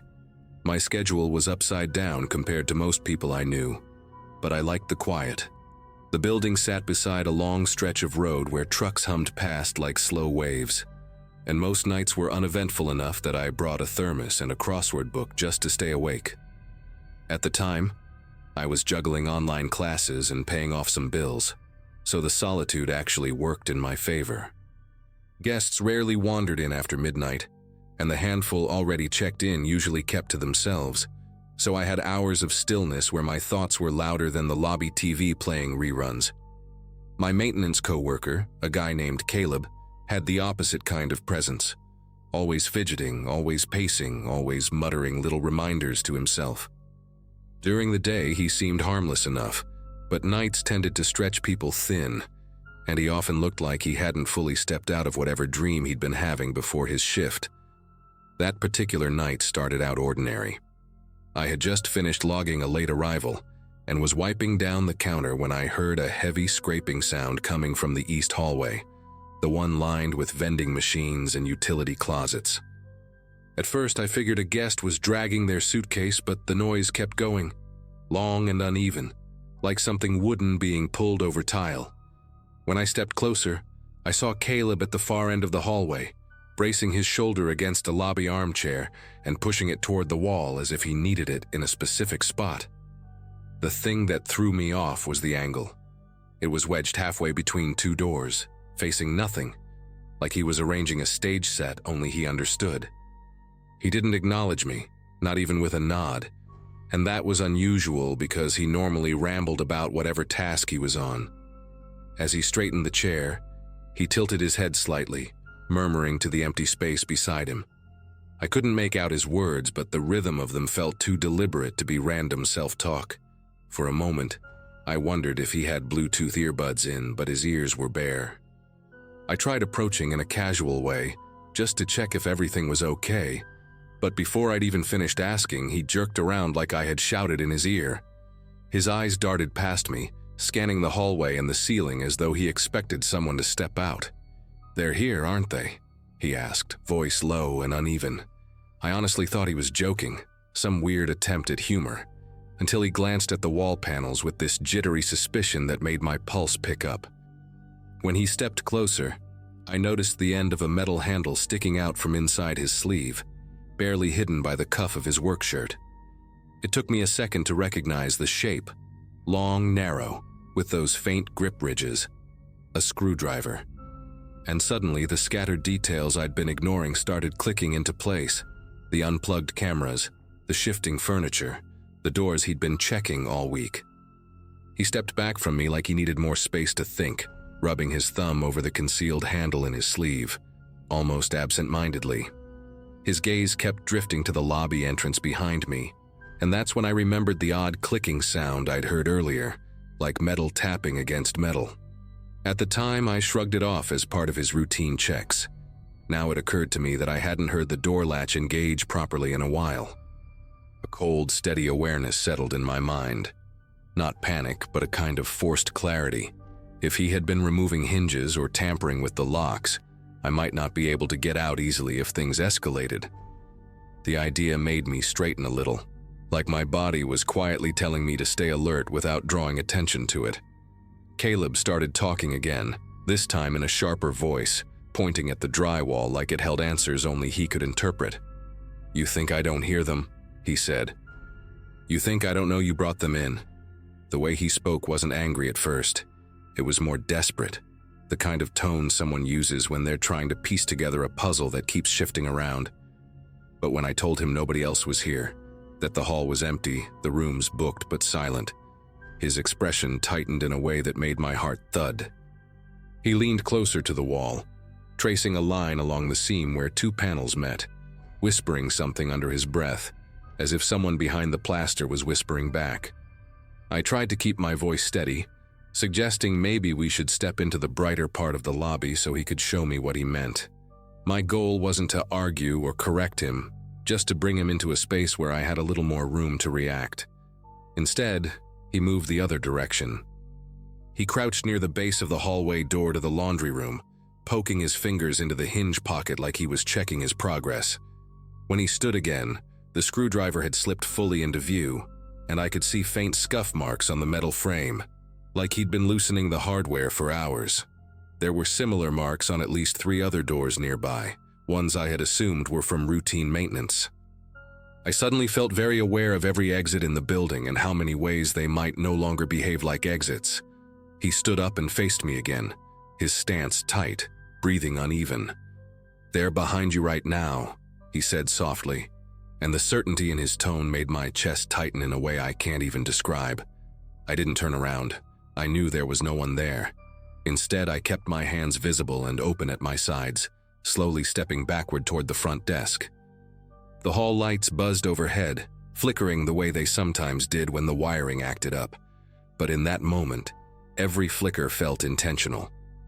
Caleb's attention snapped back and forth between me and the empty space above my shoulder, and the intensity in his eyes made it clear that if he believed I was part of whatever he thought was happening, he wouldn't hesitate to act on it. Reaching the lobby felt like crossing into different air, even though nothing had actually changed. The front desk light cast a wider glow, and the windows at least gave me a sense of space, even if the highway outside was empty. I kept my voice calm, telling him we could call the manager together if he thought someone had been sneaking around. The suggestion set him off again. He shook his head quickly, muttering about how a call would alert them. He started pacing between the coffee station and the hallway entrance, gripping the screwdriver in a way he probably didn't even realize. For a moment, I wondered if I should dash out the front door, but the memory of those metal clicks stopped me. If he had really messed with the hinges, yanking on the door might just make him panic further.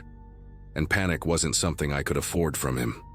Instead, I asked if he wanted to check the boiler room with me, pretending I'd heard something strange earlier. It wasn't a brilliant plan, but I needed him to move away from the lobby exit. His steps slowed, and he looked at me like he was trying to decode whether I was lying. The silence stretched long enough that the hum of the vending machine sounded unnaturally loud. Then he nodded, just once, and told me I should walk ahead. That single request chilled me more than anything else that night. I couldn't lead him deeper into the building, not with that tool in his hand and that erratic suspicion flickering across his face. So I pointed to the fire panel on the wall and lied, saying the boiler room key wasn't on the ring. It had been moved to the office safe. I told him he could check himself if he didn't believe me. The office door was beside the desk, and as soon as he turned toward it, his focus tunneled in on the keypad like it held the final proof he needed. He stepped closer, tapping his fingers along the metal edge, whispering to whoever he thought stood beside him. I took that moment, just a few seconds where his back angled away, and slipped to the lobby door. I pressed the push bar slowly, expecting resistance, but it gave way with a soft click I hadn't heard in days. Maybe he hadn't gotten to that hinge yet. Maybe luck finally decided to cooperate. Either way, I stepped through, letting the door rest against its frame without letting it slam. I didn't run until I reached the far end of the parking lot, where the glow of the sign lit the pavement like a pale spotlight. The police arrived faster than I expected after I called from my car, and they handled things in a way that made me realize how close the situation had been to spiraling into something worse. They found several door hinges loosened, a handful of lock plates removed, and 2 unplugged cameras tucked neatly into a cart he'd been pushing earlier. Caleb didn't resist when they approached him. He just kept staring at the walls as if someone was about to step out from them. I never got a clear explanation about what he believed was happening, and maybe he never had one himself. The building eventually got new staff and updated security, and I found a different job not long after. Even now, though, whenever I walk past a door with a hinge slightly out of place or hear the scrape of furniture on tile, a part of me remembers how easily a familiar space can shift into something dangerous without anyone noticing until it's almost too late.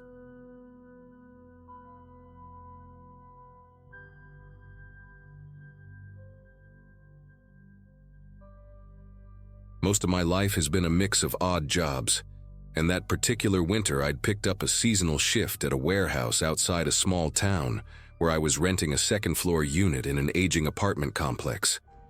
My schedule had flipped upside down because of holiday demand, so I'd been working late nights, finishing around midnight or a little after.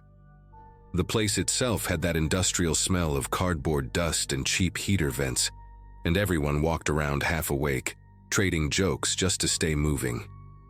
I kept mostly to myself, sharing quick conversations during breaks but never getting too close to anyone. That's probably why I didn't notice right away how one specific coworker had inserted himself into almost every end-of-shift routine. His name was Darren, quiet at first glance but always drifting toward whoever seemed tired or distracted. The habit started small. He'd casually offer to walk people to their cars in the back lot since the area wasn't well lit, and sometimes felt uneasy after midnight. Most folks didn't think twice about it, accepting the company if they didn't want to cross the icy pavement alone. He had this way of lingering near the punch-out station, waiting until someone else grabbed their stuff so he could fall in step behind them. One night, while we were putting pallets away, he started asking questions that felt oddly specific for such a casual chat. He asked another coworker, a guy named Travis, how far he lived from the highway, then asked if he lived alone or with roommates.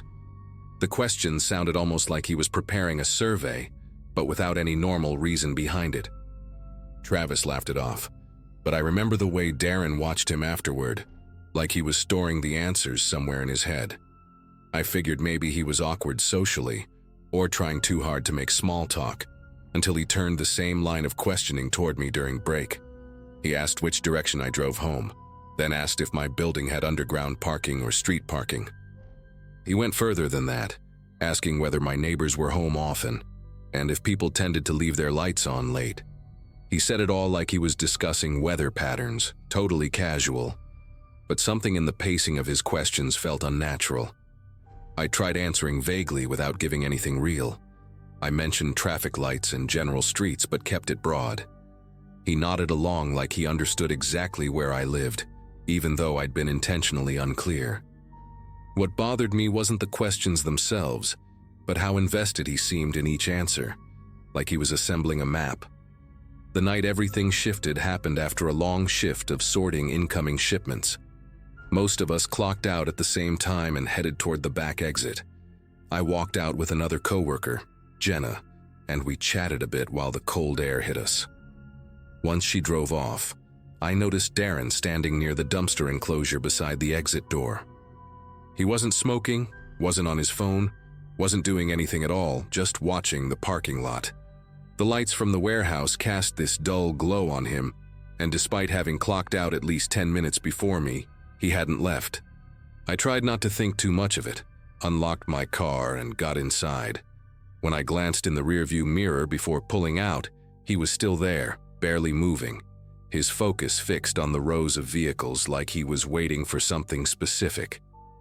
As the sun came up the next morning, I was barely awake when someone started pounding on the door of the warehouse office before our shift began.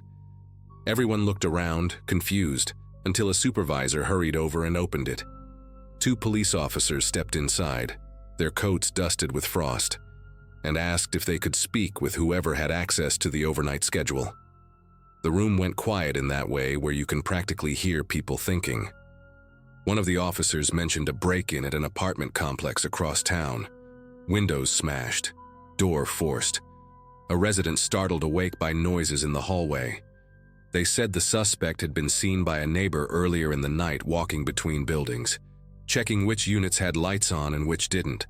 I wasn't paying full attention until they described the complex, down to the weird bent railing by the stairwell. That was where I lived, and I had never mentioned that to anyone there. Our supervisor pointed them toward the manager's office, where they could pull the schedule and see who had left early or taken breaks at specific times. People started murmuring, wondering why the police were even here if the break-in was somewhere else in town. But I just stood there feeling a strange pressure in my chest, replaying the awkward questions Darren had asked. I tried to stay calm, but my mind kept circling back to the way he lingered outside the night before, watching cars leave one by one. When the officers stepped back out, they asked if anyone had noticed a coworker acting unusual recently, particularly someone who showed an interest in other employees' routines. The silence in the room became almost heavy, and a few people turned their eyes toward me, maybe because Darren had talked to me more than most. One of the officers approached and asked if I could step aside for a moment. He spoke quietly, explaining that the person seen near the break-in wore a dark jacket similar to what several people at the warehouse wore, so they were checking shifts and vehicle descriptions. When he asked if I lived near the complex, I nodded, and he raised an eyebrow, not accusing, just connecting dots. He asked if I'd told any coworkers about my address, and I said no, not in specific terms. He looked thoughtful for a second, then asked if I remembered anything strange from the night before. I hesitated, trying to choose my words carefully because everything felt surreal. Finally, I told him about Darren waiting by the back exit long after most of us had driven away, his focus on the parking lot, the unusual questions about where people lived. The officer wrote a few things down, thanked me, and then walked over to talk to the supervisor again. The rest of us gathered for the shift huddle, but nobody was paying attention to the usual safety reminders. Darren didn't show up for work that morning, which wasn't totally unheard of during seasonal chaos. People quit or got sick all the time. But considering everything that had just happened, his absence landed differently.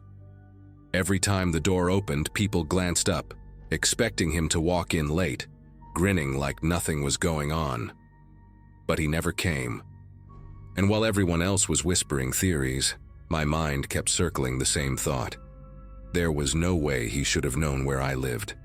I'd made sure of it.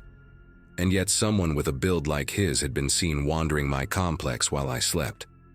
By the time lunch rolled around, most of us were pretending to work while really just watching the entrance, waiting for the officers to come back with an update. They finally returned near the end of the shift and asked to speak with me again, this time in the manager's office. One of them explained that a neighbor at my complex had reported seeing the suspect walk directly toward the stairwell leading to my building. They had even mentioned something about the person pausing near my door, leaning in close as if listening. Hearing that made the whole room feel smaller. I kept thinking about how Darren had acted like he understood my vague directions, nodding like he was tracing an invisible map. The officers asked if I'd be willing to verify whether anything had been disturbed in my apartment once the shift ended, which I agreed to, even though the idea of walking back into that hallway made my stomach tighten in a way I couldn't ignore. When I returned to the complex with the officers following behind me, everything looked deceptively normal. Snow had piled up along the walkway, untouched except for the maintenance guy's footprints. My door was locked, just like I'd left it, and nothing seemed moved inside.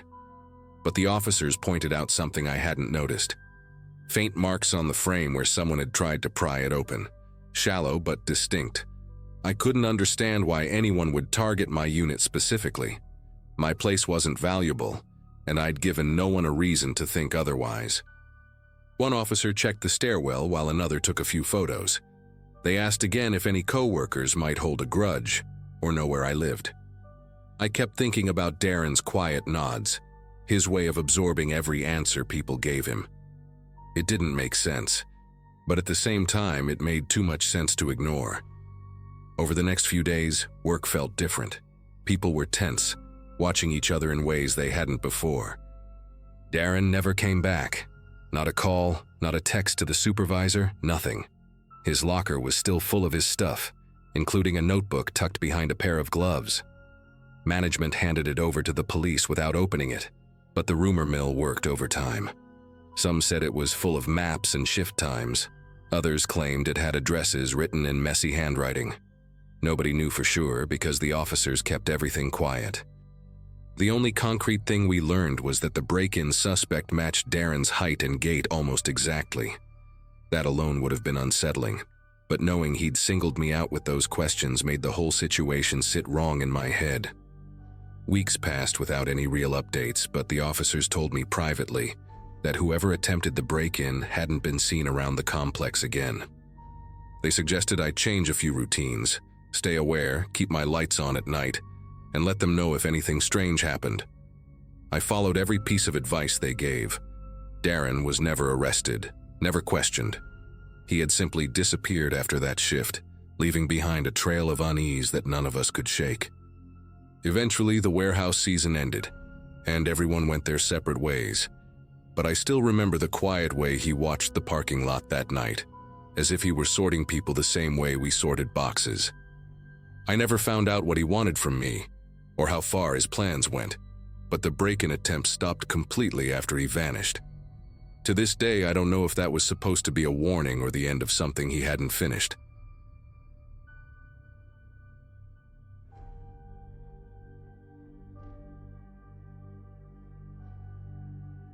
The overnight shifts at the hospital used to give me a strange sort of comfort, like the quiet was a break from the usual chaos of the day.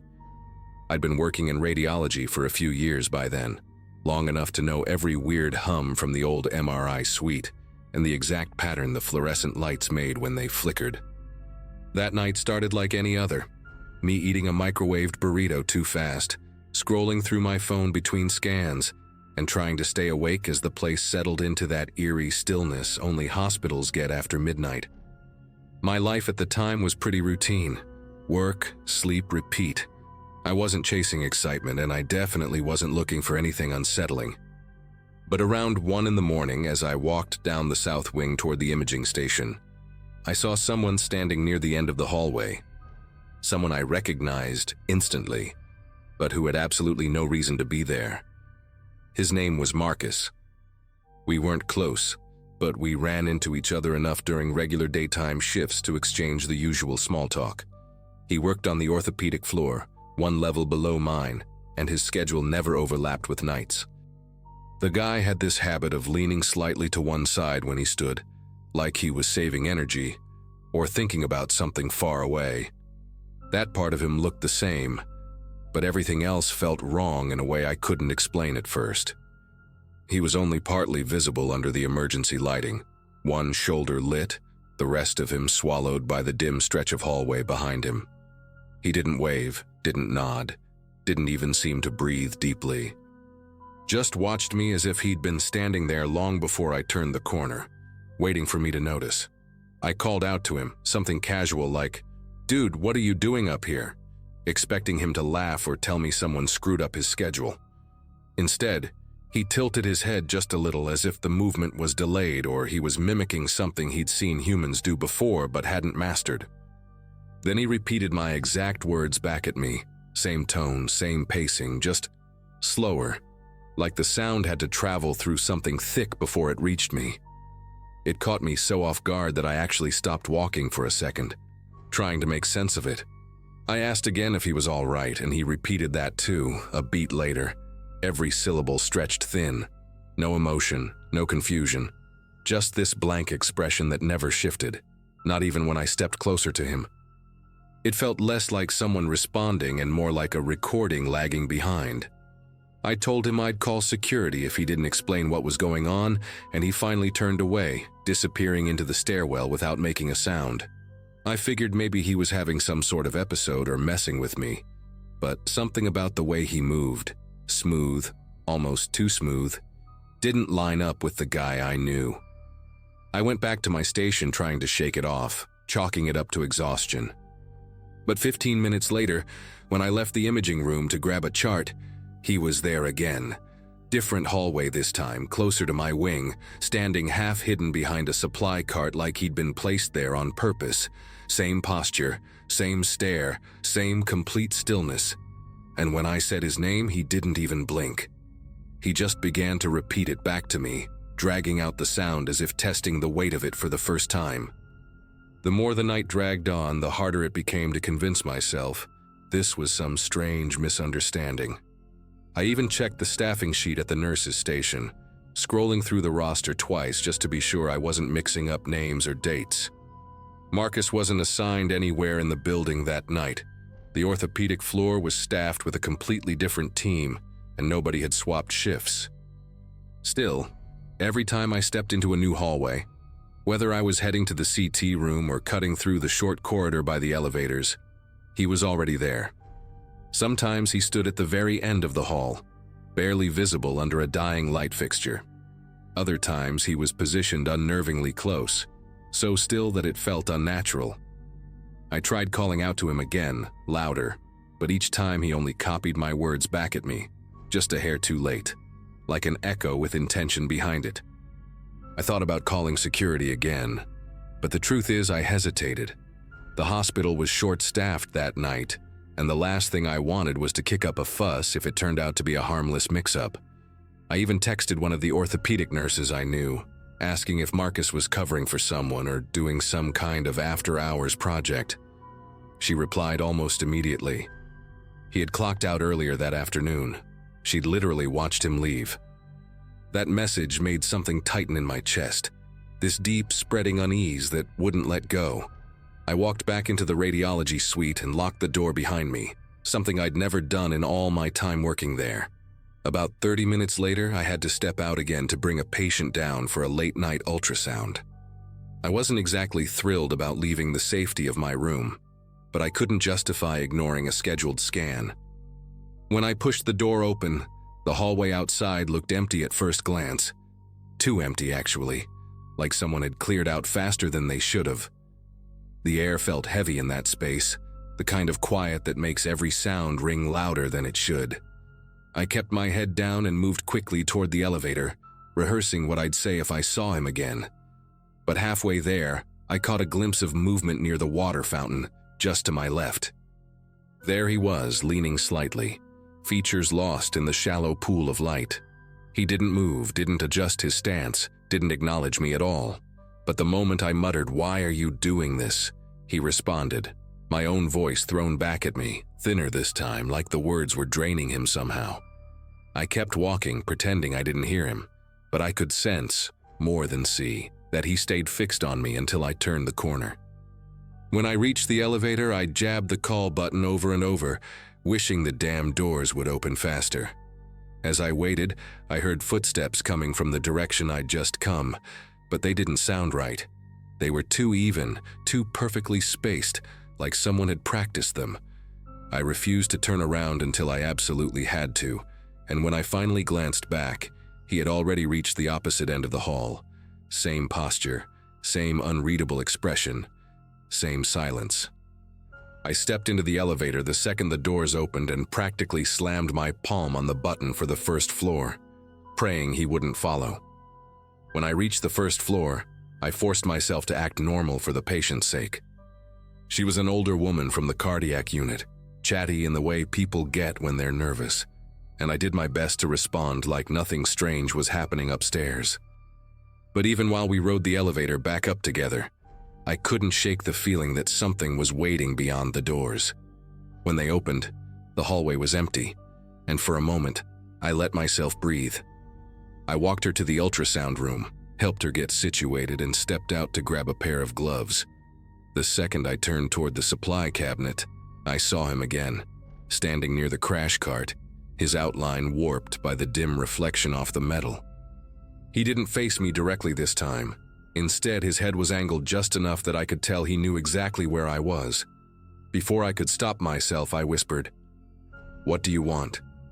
And he whispered it back, dragging the question out so long it barely resembled speech anymore. My instinct was to get the patient out of there, but I couldn't risk alarming her or leaving her unattended. So I did the only thing that made sense. I went back into the room, closed the door quietly behind me, and stayed there until the scan was finished. When I returned her to her unit, every hallway felt like it was holding its breath. The lights flickered in patterns I'd never noticed before, almost like the building was reacting to something moving through it. On my way back to radiology, I took the long route, hoping distance would shake him loose, but deep down I already knew it didn't matter. Whatever was shadowing me wasn't following in the normal sense. It was just appearing, slipping into place as if it belonged to the hospital more than any of us did. By the time I reached my hallway again, I was exhausted from the constant tension. And there he was for the 100th time, positioned exactly where the corridor curved, standing perfectly still as though he'd been carved out of the darkness. The breaking point came around 4 in the morning. I'd barricaded myself inside the radiology suite with a rolling chair propped under the door handle. Not that it would have stopped him if he wanted to come in. I sat there listening, trying to tell the difference between the building settling and actual footsteps. At one point, something brushed the small glass window on the door, the kind of faint sound you'd expect from someone dragging their sleeve across it. I stayed absolutely quiet. Then I heard my own voice, but distorted, stretched thin, coming from the other side. "Let me in." It wasn't anger or pleading. It wasn't even directed at me in an emotional sense. It was more like something trying to copy a sound it didn't fully understand. I stayed seated and stared at the door until the voice faded, and eventually, everything went silent again. When the day shift started to roll in around 6, I practically bolted out of the room. Sunlight coming through the front windows felt unreal, like stepping into a different world entirely. I went straight to the orthopedic floor before heading home, partly to prove to myself that Marcus existed in the normal sense I remembered. I asked one of his coworkers if he'd shown up early, and she shook her head. Apparently, he hadn't worked a night shift in years.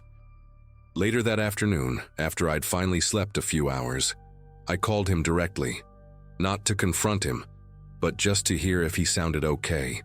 He picked up sounding completely normal, confused as to why I was asking about the night shift. I didn't tell him the details. There's no way he would have believed me. But I did ask one last question before hanging up. "Were you anywhere near the hospital last night?" He said no without hesitation. And the thing that still messes with me is how certain I am that he was telling the truth.